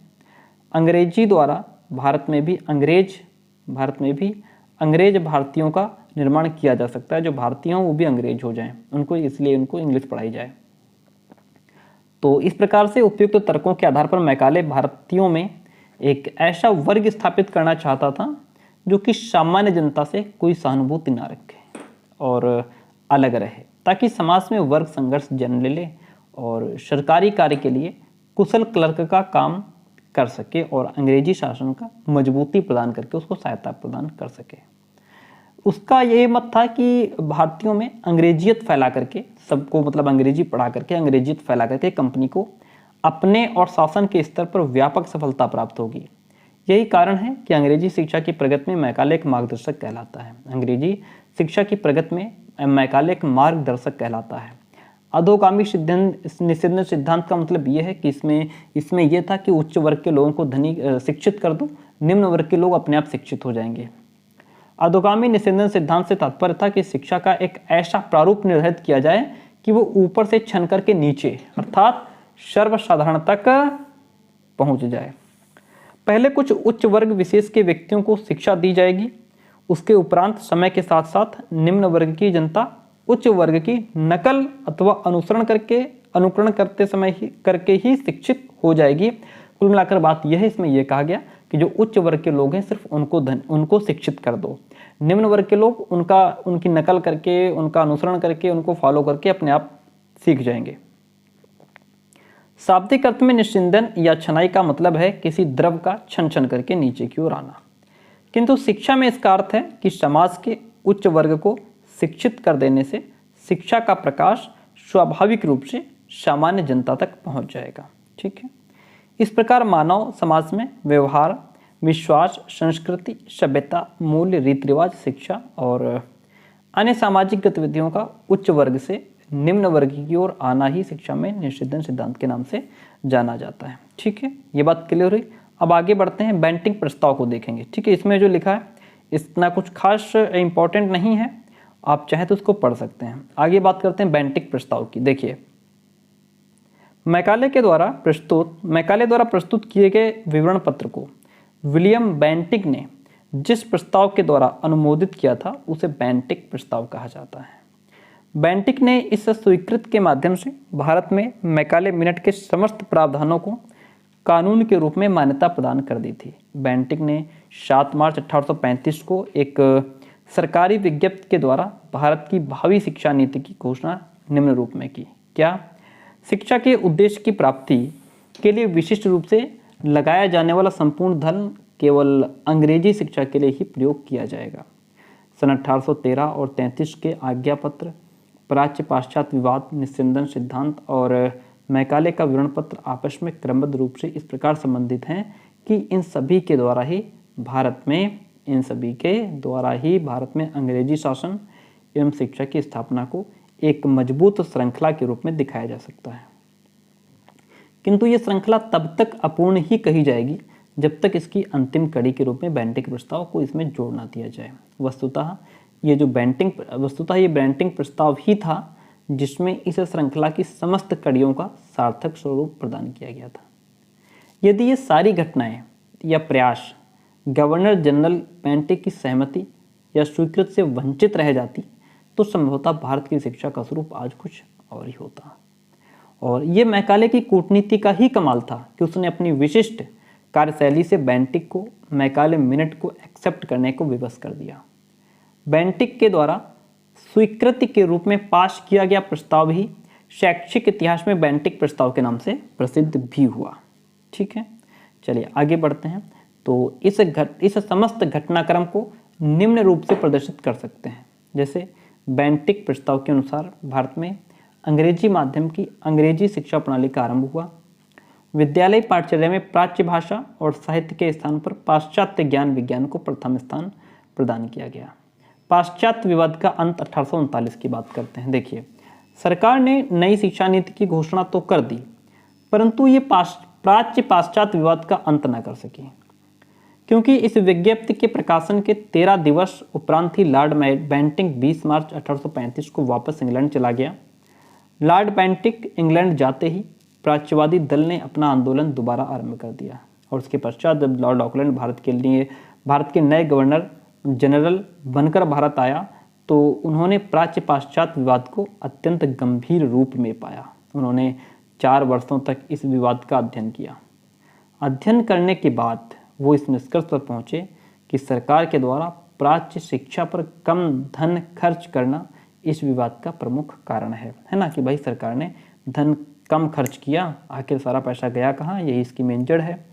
ऑकलैंड का विश्वास था कि यदि प्राच्य शिक्षा पर कुछ धन और खर्च कर दिया जाए तो प्राच्यवादी अपना आंदोलन समाप्त कर देंगे। इसके लिए लॉर्ड ऑकलैंड ने 24 नवंबर 1939 को अपना विवरण पत्र प्रकाशित कराया, जिसमें उसने लिखा कि प्राच्य विद्यालयों को आर्थिक सहयोग दिया जाए, छात्रवृत्ति को एक्सेप्ट किया जाए, योग्य शिक्षकों को प्रोत्साहन दिया जाए, अंग्रेजी पढ़ाने की अनुमति दी जाए। इन सब बातों का जिक्र करते हुए इस विवरण पत्र में उसने प्राच्य साहित्य पर 31,000 रुपये अतिरिक्त खर्च करने की घोषणा की और इस घोषणा ने प्राच्यवादियों को प्रसन्न कर दिया, जिसके फलस्वरूप 1813 से चले आ रहे प्राच्य पाश्चात्य विवाद का अंत हो गया। तो इस तरीके से प्राच्य पाश्चात्य विवाद का अंत हुआ। ठीक है, बात समझ में आई। आगे बढ़ते हैं, अब बात करते हैं वुड के घोषणा पत्र की। Wood's dispatch 1854। देखिए, ईस्ट इंडिया कंपनी ब्रिटिश सरकार की नियंत्रक संस्था थी। ओके, यानी कि ब्रिटिश सरकार के नियंत्रण में थी। ब्रिटिश सरकार प्रत्येक 20 वर्ष के बाद अपना एक नया आज्ञापत्र जारी करती थी और ये आज्ञापत्र 1763 ईस्वी से प्रारंभ हुए और प्रत्येक 20 वर्ष के उपरांत कुछ संशोधनों के उपरांत, यानी कि कुछ उसमें अपडेट किया जाता था, कुछ चीज़ें घटाई जाती थी, कुछ चीज़ें बढ़ाई जाती थी। उसके उपरांत ब्रिटिश पार्लियामेंट के द्वारा स्वीकृत के उपरांत नए आदेश लागू किए जाते थे। इसी क्रम में सन 1854 के राजपत्र के लिए भी ब्रिटिश संसद में विचार किया और इस कार्य के लिए सन 1853 में ब्रिटेन में एक संसदीय समिति यानी कि पार्लियामेंट्री कमेटी का गठन किया गया था। ठीक है, इस समिति ने विषय पर गंभीरता से विचार किया और 19 जुलाई सन 1854 में निदेशक परिषद बोर्ड ऑफ डायरेक्टर्स के समक्ष प्रस्तुत किया। उस समय सर चार्ल्स वुड जो थे वो कंपनी के बोर्ड ऑफ कंट्रोल के प्रधान थे। अतः ये जो रिपोर्ट है वो वुड के घोषणा पत्र वुड्स डिस्पैच के नाम से प्रसिद्ध है। वुड के घोषणा पत्र द्वारा घोषित जो शिक्षा नीति है उसकी बात कर लेते हैं। वुड के घोषणा पत्र में भारत की शिक्षा नीति को एक नया रूप दिया गया था। 100 अनुच्छेदों में लिखे गए वुड के विस्तृत घोषणा पत्र में शिक्षा पर व्यापक विचार और अध्ययन किया गया। उस नई शिक्षा नीति को निम्नलिखित रूप से क्रमबद्ध किया जा सकता है। जैसे सबसे पहले आता है हमारा शैक्षिक प्रशासन, एजुकेशनल एडमिनिस्ट्रेशन की बात करते हैं। शिक्षा का उत्तरदायित्व कंपनी यानी कि सरकार पर था। शैक्षिक प्रशासन के लिए घोषणा पत्र में स्पष्ट रूप से कहा गया कि संबंधी सभी परिषदों और समितियों को भंग करके भारत के लगभग समस्त प्रांतों बंगाल, मद्रास, पंजाब, उत्तर प्रदेश, यूनाइटेड प्रोविंस, बम्बई आदि में लोक शिक्षा विभाग यानी कि डिपार्टमेंट ऑफ पब्लिक इंस्ट्रक्शन की स्थापना की जाए। इस शिक्षा नीति में कंपनी शासित भारतीयों की शिक्षा की व्यवस्था करना सरकार का उत्तरदायित्व निश्चित किया गया और इसमें स्पष्ट शब्दों में लिखा गया कि कोई भी विषय हमारा ध्यान इतना आकर्षित नहीं करता जितना कि शिक्षा। यह हमारा एक पवित्र कर्तव्य है। जन शिक्षा निदेशक की नियुक्ति। जन शिक्षा विभाग में सर्वोच्च अधिकारी जन शिक्षा निदेशक की नियुक्ति की घोषणा की गई और उसकी सहायता के लिए शिक्षा उप संचालक, निरीक्षक और लिपिकों की नियुक्ति की संस्तुति भी की गई। वर्ष के अंत में प्रत्येक प्रांत को अपने प्रांत की शिक्षा प्रगति की रिपोर्ट देने की भी घोषणा की गई थी। ठीक है, तो ये था हमारा वुड का घोषणा पत्र। अब हम बात करते हैं भारतीय शिक्षा आयोग यानी कि हंटर कमीशन 1882 की। देखिए सन 1854 में कब की बात है, वो 1854 में वुड के घोषणा पत्र का भारतीय शिक्षा व्यवस्था पर व्यापक रूप से प्रभाव पड़ा। इसके उपरांत ये व्यवस्था समुचित रूप से लगभग 25 वर्ष तक चलती रही। इसी बीच भारतीय इतिहास में एक महान घटना घटित हुई जिसे सन 1857 की क्रांति के नाम से जाना जाता है। किंतु इस क्रांति को अंग्रेजों ने अपनी दमनात्मक नीति के द्वारा दबा दिया और धीरे धीरे भारत में ब्रिटिश शासन और ज़्यादा मजबूत होता चला गया। सन 1854 के घोषणा पत्र में घोषित शिक्षा नीति के विरुद्ध भारतीय और इंग्लैंड में ईसाई मिशनरियां परिवर्तन की मांग कर रही थीं। इन ईसाई मिशनरियों ने इंग्लैंड में general council of education in India संस्था का गठन किया गया और सन 1880 में नियुक्त भारत के गवर्नर जनरल लॉर्ड रिपन पर शिक्षा नीति में परिवर्तन के लिए दबाव डालने लगे। इस पर रिपन ने उन्हें भारतीय शिक्षा नीति पर पुनर्विचार करने का आश्वासन दिया। वास्तव में वुड के द्वारा जो घोषित शिक्षा नीति थी वो बहुत पुरानी, यानी कि 25 वर्ष की हो चुकी थी और ये अपेक्षित सफलता भी प्राप्त नहीं कर पाई। फिर हुआ क्या कि लॉर्ड रिपन ने 3 फरवरी सन 1882 को भारतीय शिक्षा आयोग का गठन किया और ध्यान रखिएगा भारतीय शिक्षा आयोग का गठन 3 फरवरी 1882 को हुआ, लॉर्ड रिपन ने किया और रिपन ने अपनी परिषद के एक सदस्य सर विलियम हंटर की अध्यक्षता में 20 सदस्यीय आयोग का गठन किया। इसमें 7 सदस्य भारतीय थे और इस आयोग को हंटर कमीशन या फिर भारतीय शिक्षा आयोग 1882 के नाम से भी जाना जाता है। ठीक है, बात करते हैं हंटर आयोग की सिफारिशें क्या थी। देखिए recommendations of Hunter commission. Hunter आयोग 1882 में भारतीय शिक्षा के संबंध में नई नीतियों के निर्माण के लिए अनेक संस्तुतियां दी गई जो इस प्रकार से जिनका वर्णन है। हंटर आयोग की स्थापना ही वुड घोषणा पत्र के स्थान पर नवीन नीतियों के निर्माण के लिए की गई थी।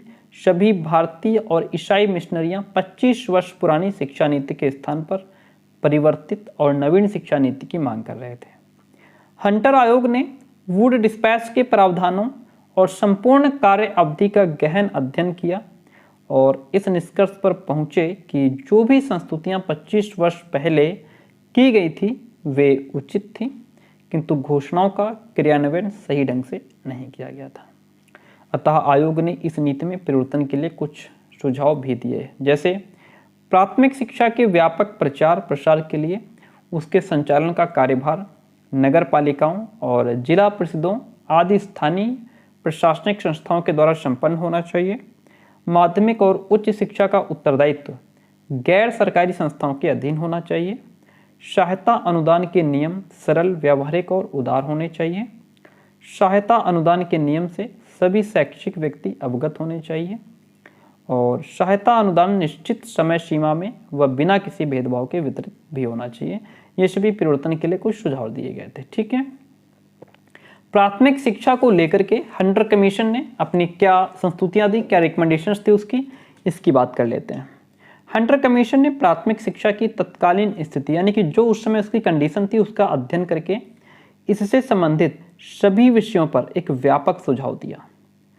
आयोग ने स्थानीय निकायों, जिला परिषदों और नगर पालिकाओं को इंग्लैंड की कंट्री काउंसिल के आधार पर प्राथमिक शिक्षा का भार सौंप दिया। प्राथमिक शिक्षा की नीति की अगर बात करें तो प्राथमिक शिक्षा के संबंध में आयोग द्वारा एक निश्चित नीति का निर्माण किया गया। प्राथमिक शिक्षा प्रत्येक व्यक्ति के लिए उपयोगी और जीवन के मूल्यों के अनुरूप होनी चाहिए। प्राथमिक शिक्षा के प्रचार प्रसार और व्यवस्था के लिए सरकार द्वारा प्रयास किए जाने जरूरी है।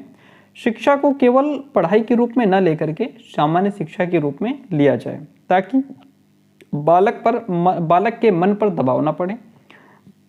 शिक्षा छात्रों के सर्वांगीण विकास में सहायक होनी चाहिए। पाठ्यक्रम में ऐसे विषयों को सम्मिलित किया जाए ताकि छात्र अपने पैरों पर खड़े हो सकें।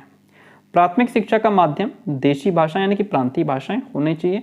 ये सभी प्राथमिक शिक्षा को लेकर के इसकी संस्तुतियाँ थी। प्राथमिक शिक्षा के उद्देश्य था जैसे जन शिक्षा का प्रसार होना चाहिए, व्यावहारिक और सामान्य जीवन हेतु उपयोगी शिक्षा होनी चाहिए, स्वावलंबी और आत्मनिर्भर छात्र प्रदान करने वाली शिक्षा होनी चाहिए। माध्यमिक शिक्षा को लेकर के आयोग की क्या संस्तुतियाँ थी, क्या इसकी रिकमेंडेशंस थी? देखिए, आयोग ने माध्यमिक शिक्षा के संबंध में भी स्पष्ट नीति की घोषणा की। उसने माध्यमिक शिक्षा के प्रसार के संबंध में अपनी नीति स्पष्ट करते हुए कहा कि सरकार का कर्तव्य प्रत्येक जिले में एक माध्यमिक विद्यालय स्थापित करना था। इसके बाद इसके और अधिक प्रयास का दायित्व तो व्यक्तिगत प्रयासों पर छोड़ देना चाहिए। ठीक है। माध्यमिक शिक्षा के उद्देश्य क्या थे? जीवन उपयोगी शिक्षा हो, सामान्य जीवन के लिए सफल शिक्षा व्यवस्था होनी चाहिए, उच्च शिक्षा में प्रवेश के लिए छात्रों की उपयुक्त तैयारी होनी चाहिए। माध्यमिक शिक्षा का पाठ्यक्रम क्या था? पाठ्यक्रम जो था वो 2 भागों में बटा हुआ था। एक तो पाठ्यक्रम आ, दूसरा पाठ्यक्रम बा। पाठ्यक्रम के पहले भाग में अर्थात जो आ पाठ्यक्रम है उसमें साहित्यिक विषयों को स्थान दिया गया और अंग्रेजी को अनिवार्य विषय के रूप में सम्मिलित किया गया। ये पाठ्यक्रम उच्च शिक्षा के प्रति रुचि रखने वाले छात्रों के लिए था। जो पाठ्यक्रम बा था, यह पाठ्यक्रम जीवन उपयोगी पाठ्यक्रम था। इसमें विज्ञान, कृषि इत्यादि व्यावसायिक व रोजगार परक विषयों को वरीयता प्रदान की गई। इसमें भी अंग्रेजी को अनिवार्य विषय के रूप में रखा गया। ठीक है, तो माध्यमिक शिक्षा की बात कर ली हमने, प्राथमिक शिक्षा की बात कर ली। अब इसमें आता है आपका उच्च शिक्षा। देखिए, हंटर आयोग ने चूंकि समस्त शैक्षिक पक्षों पर विचार किया था, इसलिए उच्च शिक्षा के क्षेत्र में भी उपयोगी सुझाव दिए गए। जैसे पहला, उच्च शिक्षा के उद्देश्य क्या थे? उद्देश्य निर्धारित करना जरूरी है। आयोग ने उच्च शिक्षा के संबंध में कुछ उद्देश्य निर्धारित किए, जैसे उच्च ज्ञान की प्राप्ति हो, विशिष्ट योग्यताओं का विकास हो, कर्तव्यों का ज्ञान होना चाहिए, विशिष्ट शिक्षा के द्वारा प्रत्येक विषय के विशेषज्ञों का निर्माण होना चाहिए। शिक्षा का माध्यम की अगर बात करें, माध्यम के विषय में कोई भिन्न सुझाव नहीं दिया गया, अर्थात परोक्ष रूप से अंग्रेजी को ही मान्यता दे दी गई। शिक्षा का पाठ्यक्रम से संबंधित निम्नलिखित सुझाव दिए गए। जैसे नंबर 1, उच्च शिक्षा में विषयों के चुनाव में छात्रों की रुचि का विशेष ध्यान रखा जाए। पाठ्यक्रम में अधिक से अधिक विषयों को सम्मिलित करके पाठ्यक्रम का रूप व्यापक और सार्वभौमिक बनाया जाना चाहिए। पाठ्य विषय के ज्ञान के साथ साथ धर्म, मानवता और नैतिकता का ज्ञान भी छात्रों को कराया जाना चाहिए। पाठ्यक्रम का जो माध्यम हो वो अंग्रेजी भाषा को रखा जाए। ठीक है, तो ये कुछ इसके पॉइंट्स थे हमारी उच्च शिक्षा को लेकर के, हायर एजुकेशन को लेकर के। अब स्त्री शिक्षा के बारे में इनके क्या पॉइंट्स हैं इसकी बात करते हैं। Recommendations about women education. बालिकाओं की शिक्षा में वृद्धि करने के लिए पृथक बालिका विद्यालय यानी कि अलग से बालिका विद्यालयों के निर्माण की संस्तुति की गई कि बालिकाओं के लिए विद्यालय अलग से होना चाहिए। बालिका विद्यालयों को सरकारी अनुदान देने की व्यवस्था की गई और अनुदान के नियम सरल और आसान बनाने की बात कही गई। स्थानीय निकायों और प्रांतीय कोषों के द्वारा धन आवंटित करने की बात कही गई। बालिकाओं की निःशुल्क शिक्षा की व्यवस्था भी की गई। ठीक है, बालिकाओं की आवश्यकताओं के अनुसार पाठ्यक्रम में भी परिवर्तन किया गया और बालिकाओं के लिए छात्रावासों का प्रबंध किया गया। ये सारे पॉइंट्स थे हमारे स्त्री शिक्षा को लेकर के। अब बात करते हैं मुस्लिम शिक्षा को लेकर के। देखिए, रिकमेंडेशंस अबाउट मुस्लिम एजुकेशन। उस समय मुसलमान वर्ग शिक्षा के क्षेत्र में अत्यधिक पिछड़े थे, अतः आयोग ने उनकी शिक्षा के प्रसार के लिए निम्नलिखित संस्तुतियाँ की। मुसलमान बच्चों की शिक्षा हेतु अलग विद्यालय खोले जाएं। मुस्लिम बाहुल्य क्षेत्र यानी ऐसे क्षेत्र जहाँ मुस्लिम ज़्यादा हैं, ऐसे उनके विद्यालयों में हिंदुस्तानी के साथ फारसी को शिक्षा का माध्यम बनाने की संस्तुति की जाए। छात्रों को छात्रवृत्तियाँ दी जाएं। मुसलमान बच्चों की प्रगति की अलग से रिपोर्ट बना करके उसका आकलन किया जाना चाहिए। ठीक है, तो ये अब जाकर के हमारा हंटर आयोग की बात यहाँ पे खत्म होती है जो हम लोग पढ़ रहे थे। इसमें स्त्री शिक्षा की बात हो गई एंड मुस्लिम शिक्षा की बात हो गई। ठीक है, तो ये जो आप यहाँ से हम लोग देखिए हंटर आयोग यहाँ से शुरू हुआ, भारतीय हंटर आयोग, भारतीय शिक्षा आयोग यानी कि हंटर आयोग 1882। हंटर आयोग को समझा, फिर हंटर आयोग की जो भी सिफारिशें थी उनकी हमने बात कर ली। प्राथमिक शिक्षा से संबंधित इसकी क्या संस्तुतियाँ थी, क्या रिकमेंडेशंस थी, वो हमने बात की। और फिर प्राथमिक शिक्षा के उद्देश्य क्या रहे, माध्यमिक शिक्षा को लेकर के हंटर आयोग की क्या मतलब विचारधारा थी, माध्यमिक शिक्षा को लेकर के माध्यमिक शिक्षा का पाठ्यक्रम क्या था, उच्च शिक्षा से रिलेटेड बात की हमने हंटर आयोग के तहत। स्त्री शिक्षा पर आयोग ने क्या अपनी जो है विचारधारा थी उसकी, एंड मुस्लिम शिक्षा पर। ठीक है, अब यहाँ से बात शुरू होती है हमारी कर्जन की शिक्षा नीति यानी कि 1904, कर्जन की शिक्षा नीति 1904 की। देखिए कर्जन्स एजुकेशन पॉलिसी 1904 की बात करते हैं, शिक्षा नीति संबंधी सरकारी प्रस्ताव 1904 की बात करते हैं। लॉर्ड कर्जन ने 11 मार्च सन 1904 को अपनी शिक्षा नीति को एक सरकारी प्रस्ताव के रूप में अंकित करके प्रकाशित किया। इस प्रस्ताव में उसने तत्कालीन शिक्षा के दोषों को भारतीय जनता के सम्मुख रख करके अपनी शिक्षा नीति की उद्घोषणा की तथा संख्यात्मक दोष, पहली बात उसमें आती है संख्यात्मक दोष। संख्यात्मक दृष्टि से तत्कालीन भारतीय शिक्षा प्रणाली के दोषों के विषय में प्रस्ताव में लिखा गया कि संख्यात्मक दृष्टि से वर्तमान शिक्षा प्रणाली के दोष सबको पता है। 5 में से 4 ग्रामों में कोई विद्यालय नहीं है, 4 में से 3 बालकों को शिक्षा प्राप्त नहीं होती है और 40 में से केवल 1 बालिका किसी प्रकार के विद्यालय में शिक्षा प्राप्त करती है। ये हो गया इसका संख्यात्मक दोष। अब बात करते हैं इसके गुणात्मक दोष की। गुणात्मक दृष्टि से तत्कालीन भारतीय शिक्षा प्रणाली में प्रस्ताव द्वारा निम्नांकित दोषों की ओर संकेत किया गया, जैसे पाठ्यक्रम पूर्ण रूप में साहित्यिक होना चाहिए, परीक्षाओं को आवश्यकता से अधिक महत्व दिया जाता है ना, अंग्रेजी की शिक्षा को प्रमुख स्थान देकर के भारतीय भाषाओं की अवहेलना की जा रही है, स्कूलों और कॉलेजों में छात्रों की बुद्धि का कम और स्मृति का अधिक विकास किया जाता है। ये सभी इसके गुणात्मक दोष हो गए। इस प्रस्ताव का भारतीयों के द्वारा विरोध किया गया। कैसे? सरकारी प्रस्ताव में लॉर्ड कर्जन ने तत्कालीन भारतीय शिक्षा के दोषों का सजीव चित्र अंकित किया था और शिक्षा के प्रसार और सम उन्नति के लिए अभिनंदनीय सुझाव दिए थे, किंतु वो इस नीति का अनुगमन करके अपने कार्यों को संपादित करना चाहता था। उसके प्रति भारतीयों को आशंका थी। ठीक है, अब यहाँ पे A.N. बसु का कथन है इसको लेकर के। विश्वविद्यालय शिक्षा के संबंध में कर्जन की शिक्षा नीति की बात करते हैं। कर्जन विश्वविद्यालय के संगठन में आमूलचूल परिवर्तन नहीं करना चाहते थे, परंतु वह प्रचलित प्रणाली को पुनः संगठित करके उसे शक्तिशाली बनाना चाहते थे। उनकी शिक्षा नीति के कारण ही विश्वविद्यालय शिक्षा का स्तर ऊंचा हो गया। ठीक है, प्राथमिक शिक्षा और कर्जन की शिक्षा नीति की बात करते हैं। लॉर्ड कर्जन की शिक्षा नीति प्राथमिक शिक्षा के संदर्भ में उदार थी। उन्होंने प्राथमिक शिक्षा के विषय में अव्यक्त उदार विचार प्रस्तुत किए।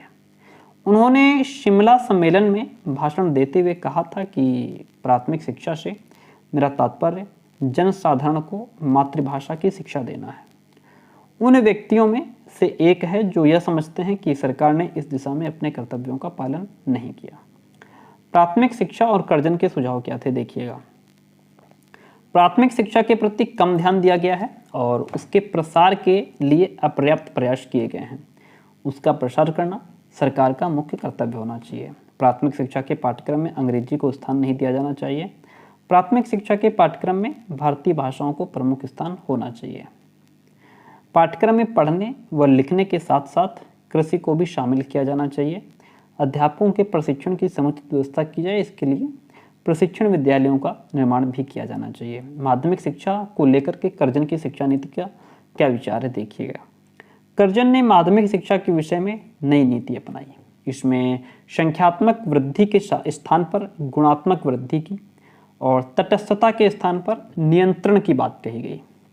माध्यमिक विद्यालयों को मान्यता प्राप्त करने के लिए कुछ शर्तों को पूरा करना पड़ता था, जैसे विद्यालय की प्रबंध समिति भली भांति सुसंगठित होनी चाहिए, विद्यालय में विद्यार्थियों के स्वास्थ्य, मनोरंजन, अनुशासन और शिक्षा आदि के लिए समुचित व्यवस्था होनी चाहिए, विद्यालय की स्थापना आवश्यकता के अनुसार होनी चाहिए, विद्यालय से लिया जाने वाला शुल्क किसी अन्य विद्यालय को हानि ना पहुंचाए।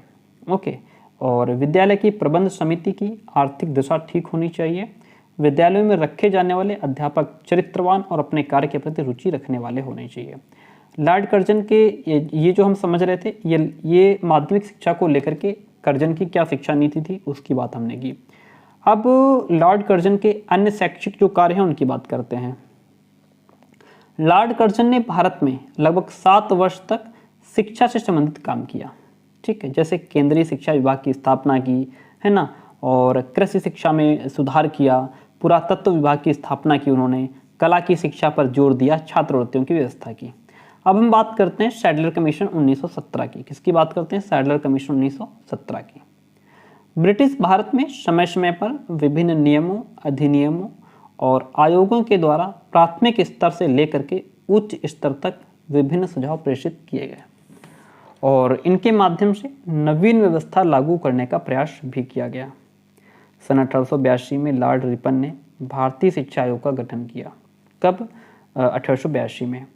यद्यपि इसमें सबसे अधिक ध्यान प्राथमिक शिक्षा के क्षेत्र में दिया गया, फिर भी उच्च शिक्षा के उन्नति के लिए भी कुछ सुझाव दिए गए।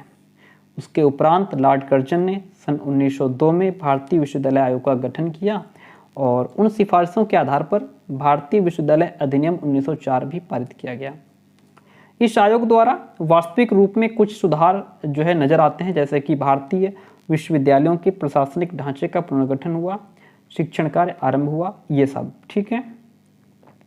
आगे चल करके 1911 और 1913 की नीति में उच्च शिक्षा से संबंधित अनेक निर्णय लिए गए, किंतु एक वर्ष उपरांत ही प्रथम विश्व युद्ध 1914 आरंभ हो गया।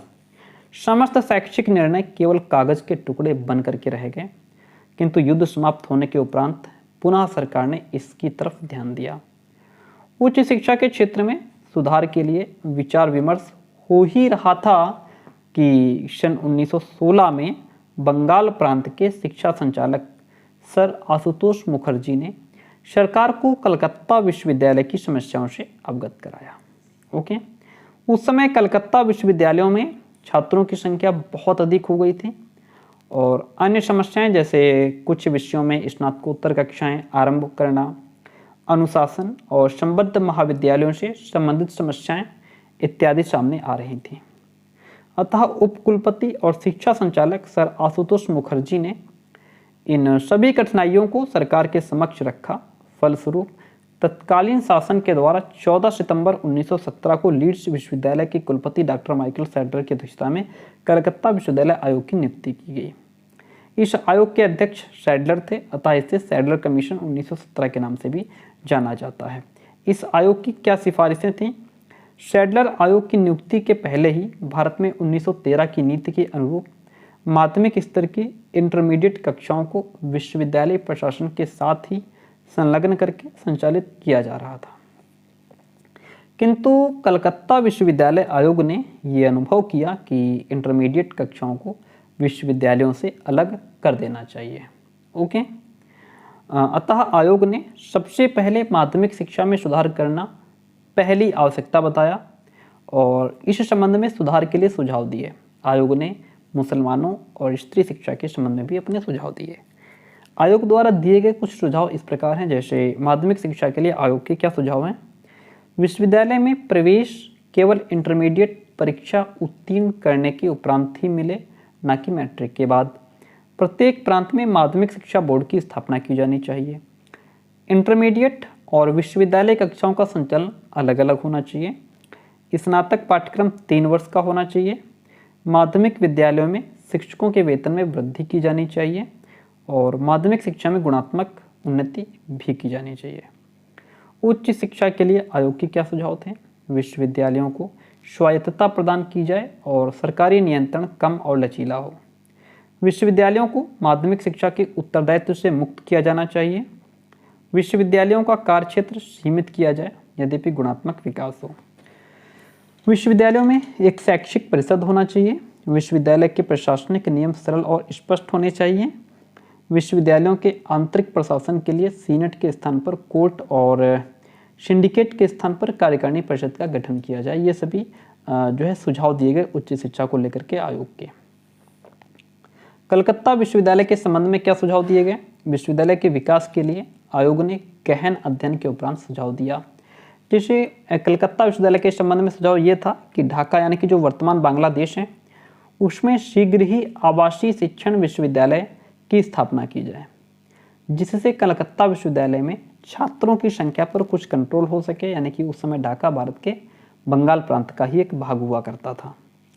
कलकत्ता विश्वविद्यालय को एक आदर्श विश्वविद्यालय के रूप में विकसित किया जाए एंड कलकत्ता नगर में स्थित प्रत्येक महाविद्यालय को विश्वविद्यालय से जोड़ करके स्तर में सुधार किया जाए। कलकत्ता विश्वविद्यालय से संबद्ध कलकत्ता से बाहर के महाविद्यालयों को इस प्रकार विकसित किया जाए कि भविष्य में उन्हें नए विश्वविद्यालयों का रूप दिया जा सके। विश्वविद्यालय को माध्यमिक शिक्षा के उत्तरदायित्व से पूर्णतया मुक्त कर देना चाहिए। ये सभी जो है सुझाव दिए गए कलकत्ता विश्वविद्यालय के संबंध में। ठीक है, तो इस तरीके से हमने इसको समझा। किसको समझा? सैडलर आयोग को। ठीक है, अब आगे बात करते हैं हम सार्जेंट रिपोर्ट की। सार्जेंट रिपोर्ट 1944 को समझते हैं। देखिए, नरेंद्र देव समिति के सुझावों को क्रियान्वित नरेंद्र देव समिति के सुझावों को क्रियान्वित किया जाता, और यानी कि उस पर काम किया जाता, उसको अपने व्यवहार में लिया जाता। इससे पहले ही 1 सितंबर 1939 से 2 सितंबर 1945 तक संपूर्ण विश्व द्वितीय महायुद्ध की त्रासदी को झेलता रहा। इस युद्ध में संपूर्ण विश्व मित्र और धुरी राष्ट्रों यानी कि इन दो गुटों में विभक्त हो चुका था, और चूंकि ब्रिटेन भी इस युद्ध में शामिल था, तो इसका प्रत्यक्ष और परोक्ष प्रभाव भारत पर भी पड़ा। इस दौरान भारत में लगभग सभी देशों का आर्थिक, शैक्षिक और औद्योगिक समस्त विकास जहां का तहां रुक गया, यानी कि ठप हो गया। अंततः जब युद्ध समाप्त हुआ तब देश के समक्ष नवीन चुनौतियां थीं, और इन चुनौतियों की दृष्टि से शिक्षा का पुनर्गठन भी आवश्यक था।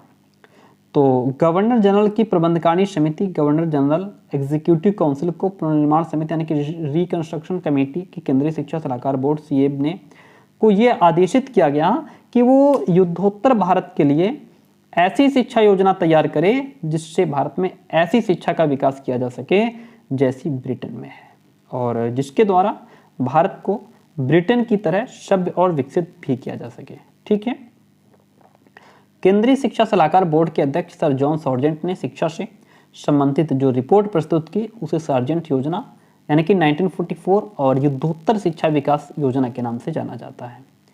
सार्जेंट प्रतिवेदन की बात करें तो सर जॉन सार्जेंट की अध्यक्षता में केंद्रीय शिक्षा सलाहकार बोर्ड ने तत्कालीन शिक्षा व्यवस्था का अध्ययन करके निष्कर्ष रूप में 12 खंडों में लिखित अपना प्रतिवेदन 1944 में प्रस्तुत किया। इस रिपोर्ट में प्राथमिक शिक्षा से लेकर के उच्च शिक्षा तक प्रत्येक स्तर पर प्रतिवेदन प्रस्तुत किए गए। रिपोर्ट में योजना को पूर्ण रूप में लगने वाले समय और धन का भी उल्लेख किया गया था। इसमें स्पष्ट किया गया था कि योजना को पूर्ण करने में लगभग 40 वर्ष का समय लगेगा और लगभग 313 करोड़ रुपए का खर्च आएगा। अर्थात इस प्रतिवेदन में शिक्षा से संबंधित लगभग सभी पक्षों पर सुझाव भी दिए गए थे। ठीक है, अब बात करते हैं पूर्व प्राथमिक शिक्षा को लेकर के सार्जेंट प्रतिवेदन के क्या सुझाव थे। देखिए, पूर्व प्राथमिक शिक्षा को लेकर के पहली बार किसी शिक्षा नीति के सुझावों में पूर्व प्राथमिक स्तर को सम्मिलित किया गया था, जो वास्तव में बहुत ही सराहनीय काम है। इससे संबंधित कुछ सुझाव थे। ठीक है, सार्जेंट प्रतिवेदन के 3 से 6 वर्ष के बच्चों के लिए शिशु विद्यालयों की स्थापना की जाए। प्रारंभिक स्तर पर यह व्यवस्था न्यूनतम 10 लाख बच्चों के लिए की जाए। शिशु शिक्षा निःशुल्क होनी चाहिए। इन विद्यालयों में विशेष रूप से अत्यंत छोटे बच्चों को पढ़ाने के लिए वेल ट्रेन्ड लेडी टीचर्स की व्यवस्था होनी चाहिए। शिशु विद्यालयों में विशेष रूप से महिला शिक्षकों की ही नियुक्ति की जाए, क्योंकि इस स्तर पर शिक्षा का भावनात्मक रूप से छात्रों से संबद्ध होना आवश्यक होता है। ठीक है, ये पूर्व प्राथमिक की बात हो गई। अब बात करते हैं प्राथमिक शिक्षा के लिए क्या सुझाव थे। प्राथमिक शिक्षा से संबंधित निम्नलिखित सुझाव थे। नंबर 1 तो जूनियर बेसिक शिक्षा का रूप क्रियात्मक होना चाहिए। जूनियर बेसिक स्तर पर अंग्रेजी की अनिवार्यता नहीं होनी चाहिए, बल्कि ऐच्छिक होनी चाहिए, माने बच्चा अपनी इच्छा से चुने। शिक्षा का माध्यम मातृभाषा हो। जूनियर बेसिक विद्यालयों में सह शिक्षा की व्यवस्था होनी चाहिए। जूनियर बेसिक विद्यालयों में यथासंभव महिला अध्यापकों की भी नियुक्ति की जाए। अब माध्यमिक शिक्षा के लिए क्या सुझाव थे? नंबर 1 तो माध्यमिक शिक्षा में एडमिशन के लिए आयु 10 वर्ष होनी चाहिए। केवल योग्य और सक्षम छात्रों को ही माध्यमिक शिक्षा दी जाए। सामान्य रूप से माध्यमिक शिक्षा 6 वर्षीय अर्थात 11 से 17 तक की आयु के बच्चे के लिए अर्थात कक्षा 6 से 11 तक होगी। 14 वर्ष तक की आयु तक शिक्षा अनिवार्य हो। छात्रों को शिक्षा छोड़ने की अनुमति नहीं दी जानी चाहिए। छात्रों से शुल्क के रूप में फीस के तौर पर धन अवश्य लिया जाए, लेकिन कम से कम 50% शुल्क जो है निःशुल्क शिक्षा प्राप्त करें बच्चे। ये सभी इसमें सुझाव थे। एंड उच्च शिक्षा के लिए से क्या सुझाव थे देखिएगा। सार्जेंट प्रतिवेदन में उच्च शिक्षा से संबंधित अनेक लाभदायक सुझाव दिए गए और वास्तविक स्थिति और विश्वविद्यालयों के गिरते हुए स्तर को सुधारने के लिए सुझाव क्या है? नंबर 1 तो उच्च शिक्षा के पाठ्यक्रम में सुधार करके उसे उपयोगी बनाया जाए। विश्वविद्यालयों में शोध कार्यों की उचित व्यवस्था की जाए। शिक्षक और शिष्यों का निकट घनिष्ठ संबंध होना चाहिए। विश्वविद्यालयों और महाविद्यालयों में योग्य प्राध्यापकों की नियुक्ति की जानी चाहिए। शिक्षकों के वेतन और सेवा शर्तों में पर्याप्त सुधार किया जाए। प्रौढ़ शिक्षा के संबंध में क्या सुझाव थे? बोर्ड ने 10 वर्ष से 40 वर्ष तक के निरक्षर बच्चों, युवकों और प्रौढ़ों के लिए प्रौढ़ शिक्षा की व्यवस्था के लिए निम्नलिखित संस्तुतियां प्रस्तुत की। जैसे नंबर 1, प्रौढ़ शिक्षा में 10 से 40 वर्ष तक की आयु वर्ग की शिक्षा व्यवस्था प्रांतीय सरकारें करेंगी। विभिन्न आयु वर्ग और स्तर के अनुसार अलग अलग प्रौढ़ शिक्षा महाविद्यालय खोले जाएंगे। प्रौढ़ों को व्यावहारिक और व्यावसायिक ज्ञान तथा कौशल की शिक्षा भी प्रदान की जाए। 10 से 16 वर्ष तक के निरक्षर छात्रों को अलग अलग प्रौढ़ शिक्षा दी जानी चाहिए। 17 से 40 वर्ष तक के युवक प्रौढ़ स्त्री पुरुष के लिए समान प्रौढ़ शिक्षा जो है केंद्र भी हो सकता है। ये प्रौढ़ शिक्षा के बारे में इनके सुझाव थे। विकलांगों के लिए सुझाव क्या थे?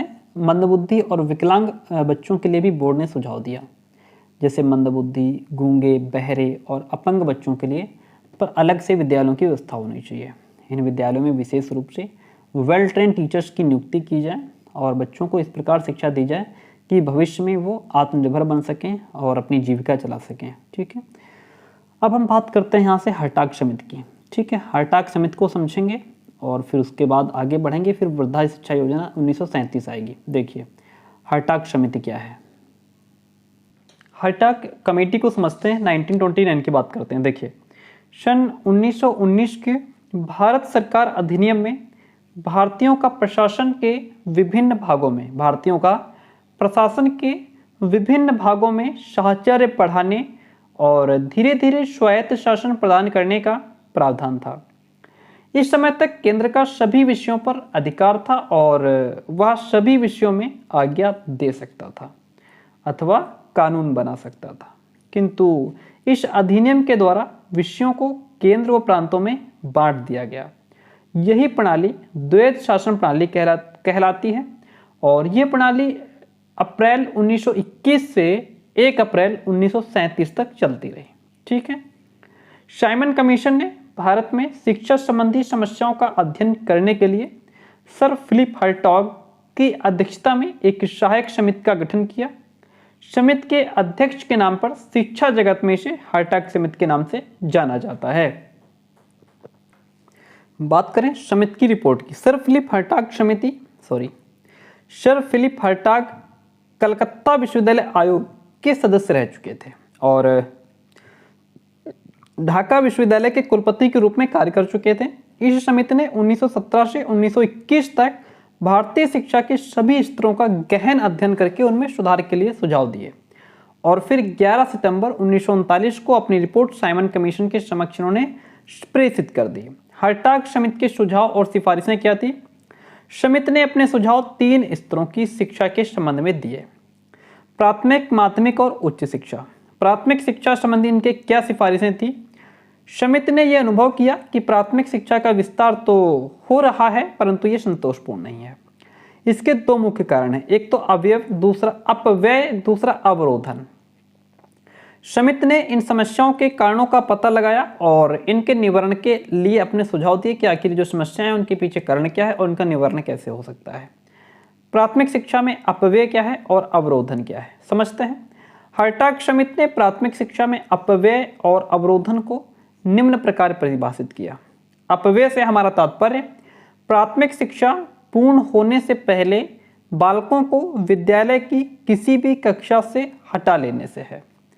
अवरोधन से हमारा तात्पर्य किसी बालक का किसी कक्षा में निश्चित अवधि से अधिक रोका जाना अवरोधन कहलाता है। सुझाव की बात करें, सजेशंस की, तो समिति ने प्राथमिक स्तर की शिक्षा में सुधार के लिए कुछ सुझाव दिए। जैसे इनका सुझाव यह था कि प्राथमिक विद्यालयों की संख्या में वृद्धि के स्थान पर उनमें उनके गुणात्मक उन्नति पर बल दिया जाना चाहिए। जिन प्राथमिक विद्यालयों में शिक्षण की उचित व्यवस्था नहीं है उन्हें बंद कर दिया जाए। प्राथमिक विद्यालयों में शिक्षा की न्यूनतम अवधि 4 वर्ष कर दी जाए। प्राथमिक शिक्षा के पाठ्यक्रम को व्यावहारिक एवं जीवन उपयोगी बनाया जाए। प्राथमिक विद्यालयों में प्रशिक्षित और योग्य अध्यापकों की नियुक्ति की जाए। माध्यमिक शिक्षा को लेकर के उन्होंने कुछ सिफारिशें दी, जैसे पाठ्यक्रम पूरा होने के बाद छात्रों की परीक्षा ली जाए, उसमें उत्तीर्ण छात्रों को उन व्यवसायों की शिक्षा दी जाए जिनके लिए वह उपयुक्त हो। हाई स्कूल के पाठ्यक्रम का विस्तार किया जाए जिससे छात्र इसमें रुचि लें और अध्यापकों के प्रशिक्षण की उपयुक्त व्यवस्था होनी चाहिए। शिक्षक प्रशिक्षण विद्यालयों में सुधार करके शिक्षण की नवीन विधियों का प्रयोग किया जाए। शिक्षक के वेतन और सेवा शर्तों में भी सुधार किया जाना चाहिए। ठीक है। उच्च शिक्षा संबंधी कुछ सिफारिशें थी। विश्वविद्यालयों में शिक्षा का स्तर ऊंचा उठाया जाना चाहिए। कुछ विश्वविद्यालयों में शिक्षण कार्य एवं अनुसंधान कार्य की व्यवस्था की जानी चाहिए। उच्च शिक्षा को रोजगार परक बनाने पर बल दिया जाना चाहिए। पाठ्यक्रम में तकनीकी एवं औद्योगिक शिक्षा को शामिल किया जाए एंड विश्वविद्यालयों में योग्य प्राध्यापकों की नियुक्ति की जानी चाहिए। ये उच्च शिक्षा से संबंधित कुछ सिफारिशें थी। आइए अब बात करते हैं वर्धा शिक्षा योजना की। देखिएगा, यानी कि बेसिक शिक्षा 1937। 1935 के भारत सरकार अधिनियम गवर्नमेंट ऑफ इंडिया एक्ट 1935 के द्वारा भारत में द्वैध शासन का अंत कर दिया गया और प्रांतों में स्वशासन यानी कि अपना खुद का शासन लागू हो गया। इसके द्वारा प्रांतों को प्रांतीय स्वायत्तता दे दी गई और लोकप्रिय मंत्रिमंडल सन 1937 से कार्य करने लगे। इस समय राष्ट्र का नेतृत्व जो था वो गांधी जी के हाथों में था और उन्होंने सन 1937 में अपने पत्र द हरिजन में लेखों की एक श्रृंखला प्रकाशित की और एक शिक्षा योजना का प्रस्ताव किया जिसे मौलिक अथवा आधार शिक्षण, बेसिक एजुकेशन अथवा वर्धा योजना की संज्ञा दी गई। ठीक है। अखिल भारतीय शिक्षा सम्मेलन वर्धा को समझते हैं। 31 जुलाई सन 1937 को गांधी जी की विश्व प्रसिद्ध शिक्षा का प्रकाशन हरिजन पत्रिका में हुआ था। प्रांतीय सरकारों ने शैक्षिक समस्याओं का समाधान खोजने के लिए दिनांक 22 से 23 अक्टूबर सन 1937 को वर्धा में एक शिक्षा सम्मेलन आयोजित किया और इस सम्मेलन की अध्यक्षता महात्मा गांधी ने ही की थी। श्रीमन नारायण अग्रवाल इस सम्मेलन के आयोजक थे। गांधी जी उन्हें इस अवसर पर एक शिक्षा सम्मेलन आयोजित करने का उन्होंने सुझाव दिया था। इस अवसर पर भारत के 7 कांग्रेस मंत्रिमंडलों के शिक्षा मंत्रियों और चोटी के शिक्षा शास्त्रियों, विचारकों और राष्ट्रीय नेताओं को आमंत्रित किया और अखिल भारतीय राष्ट्रीय सम्मेलन का आयोजन किया गया। इसे ही वर्धा सम्मेलन कहा जाता है। इस सम्मेलन के सभापति महात्मा गांधी थे और इस सम्मेलन में गांधी जी ने खुल करके अपने विचार प्रस्तुत किए। इनके विचारों की काफ़ी समय तक चर्चा रही। अंततः अग्रलिखित कुछ प्रस्ताव भी पारित हुए, जैसे 7 से 14 वर्ष के सभी बच्चों के लिए अनिवार्य एवं निःशुल्क प्राथमिक शिक्षा की व्यवस्था की जाए। शिक्षा का माध्यम मातृभाषा होनी चाहिए। शिक्षा की प्रक्रिया में हस्तकौशलों एवं उत्पादक कार्यों को प्रोत्साहित किया जाना चाहिए। पाठ्यक्रम का निर्माण बच्चों की आवश्यकताओं के अनुरूप ही किया जाए। चूँकि शिक्षा में हस्तशिल्प और उत्पादक कार्यों को सम्मिलित किया जाएगा, अतः शिक्षा व्यवस्था स्वावलंबी हो और स्कूलों में होने वाले उत्पादन से शिक्षकों के वेतन का भुगतान भी किया जा सके।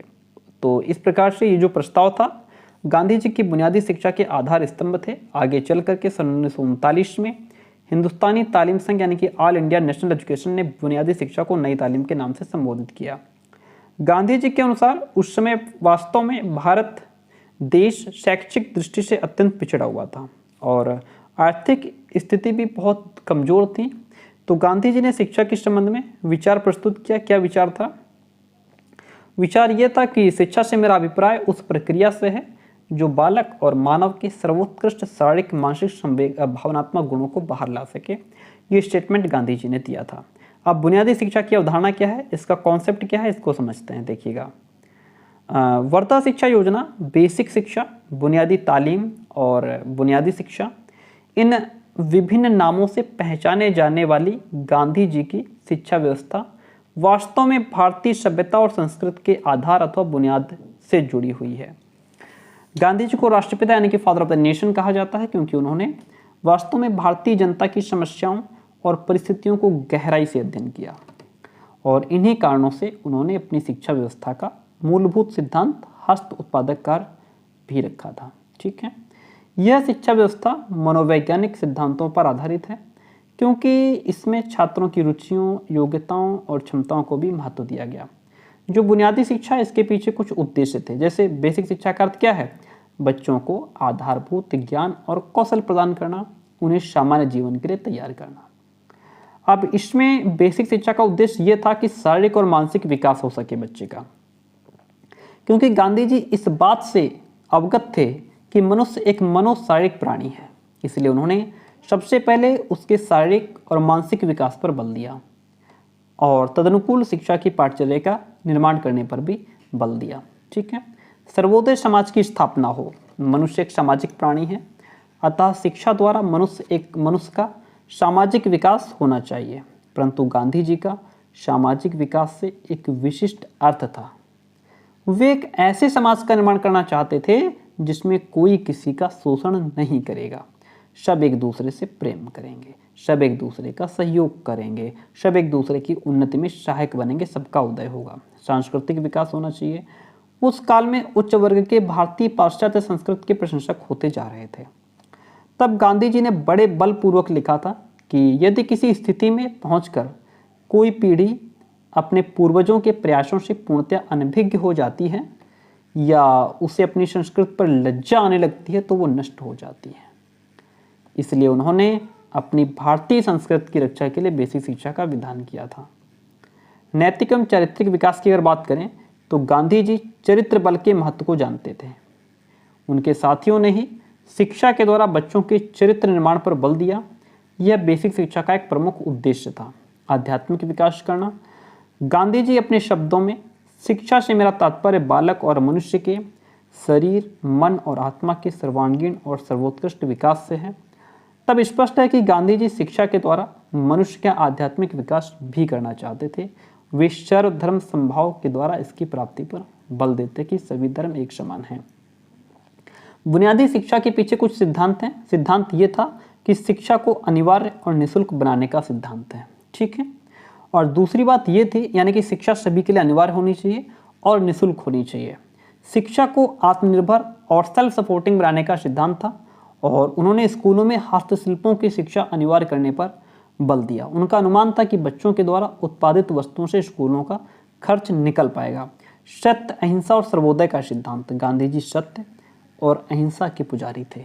वे समाज में होने वाले किसी भी प्रकार के शोषण को हिंसा मानते थे और उस समय अंग्रेजी शिक्षा प्राप्त व्यक्ति सामान्य व्यक्तियों का शोषण कर रहे थे। तभी गांधी जी ने सबके लिए समान शिक्षा के सिद्धांत को स्वीकार किया। इसमें छोटे बड़े का भेद नहीं होगा, कोई किसी का शोषण नहीं करेगा, सबको अपने उत्थान के समय समान ही अवसर प्राप्त होंगे। शिक्षा को जीवन से जोड़ने का सिद्धांत था। उस समय अंग्रेजी शिक्षा का भारतीयों के वास्तविक जीवन से कोई संबंध नहीं था। गांधी जी ने शिक्षा को बच्चों के वास्तविक जीवन, उनके प्राकृतिक एवं सामाजिक पर्यावरण और घरेलू एवं क्षेत्रीय उद्योग धंधों पर आधारित कर उसे उनके वास्तविक जीवन से जोड़ने पर बल दिया गया। शिक्षा का माध्यम मातृभाषा होनी चाहिए। शिक्षा को हस्तकौशलों पर केंद्रित करना चाहिए, यानी कि शिक्षा को किसी हस्तकौशल अथवा उद्योग पर केंद्रित करने के पीछे गांधी जी के कई विचार थे। पहला था बच्चों को कायिक श्रम का महत्व बताना। दूसरा, बच्चों को स्वावलंबी बनाना चाहते थे। तीसरा, वे सबका उदय करना चाहते थे। चौथा, वे शिक्षा को गांवों के जीवन से जोड़ना चाहते थे। पांचवा, वे शिक्षा को आत्मनिर्भर बनाना चाहते थे। स्कूलों में होने वाले उत्पादन से स्कूलों का खर्च निकालना चाहते थे। ये जो है उन्होंने इस सिद्धांत पर बल दिया। बुनियादी शिक्षण की कुछ शिक्षण विधियां, जैसे गांधी जी कहते हैं बालक को करके सिखाओ, यानी कि क्रिया द्वारा सीखना। इस विधि में मिट्टी के खिलौने, लकड़ी की वस्तुओं का निर्माण और कृषि कार्य इत्यादि क्रियाओं के द्वारा छात्रों का शारीरिक और मानसिक विकास किया जाता था। एंड अनुभव द्वारा सीखना, इसमें पुस्तकीय ज्ञान के स्थान पर प्रकृति द्वारा सीखने पर बल दिया गया। इस विधि में बालक अन्य छात्रों के साथ मिलजुल करके क्रिया करके अनुभव द्वारा सीखता है। सहसंबंध द्वारा सीखना, बुनियादी शिक्षा से संबंधित समस्त पाठ्यक्रम चूंकि क्रिया से संबंधित था, इसलिए एक कार्य में सीखा गया ज्ञान अन्य कार्य में सहायक होता है। एंड आत्माभिव्यक्ति के द्वारा सीखना, इस विधि द्वारा छात्रों को स्वतंत्र रूप से आत्माभिव्यक्ति के अवसर प्राप्त होते हैं, जिससे छात्रों में आत्मविश्वास बढ़ता है, जैसे कि नाटक में भाग लेना इत्यादि। बुनियादी शिक्षा के कुछ गुण हैं, जैसे एक तो ये आत्मनिर्भर योजना है, मनुष्य के सर्वांगीण विकास पर बल दिया गया है, वास्तविक जीवन की तैयारी है, भारतीयों के लिए आधारभूत पाठचर्या है, वर्ग भेद की इसमें समाप्ति है, शारीरिक एवं मानसिक श्रम के अंतर की समाप्ति है, क्रिया प्रधान शिक्षण विधि है, इसमें समस्त ज्ञान एवं क्रियाओं में एकीकरण है, एंड शिक्षा का माध्यम मातृभाषा है। ठीक है, शिक्षा के इसमें कुछ दोष हैं और उसके बाद हमारी ये यूनिट खत्म हो जाएगी। यूनिट सेकंड जो है बहुत बड़ी यूनिट थी, इसलिए इतना टाइम लग गया इसमें। एंड हम पेड नोट्स भी डियर फ्रेंड प्रोवाइड कराते हैं। पेड नोट्स के लिए आप हमें इस नंबर पे व्हाट्सअप कर सकते हैं 9628182649। ठीक है, इस नंबर पे व्हाट्सअप मैसेज करके नोट्स की इन्फॉर्मेशन ले सकते हैं। एंड नेक्स्ट क्लास में हम लोग यूनिट 3 को डिस्कस करेंगे। ओके, तो चैनल पर एक्टिव रहिए, फटाफट इसकी जो यूनिट 3 है वो भी आ जाएगी।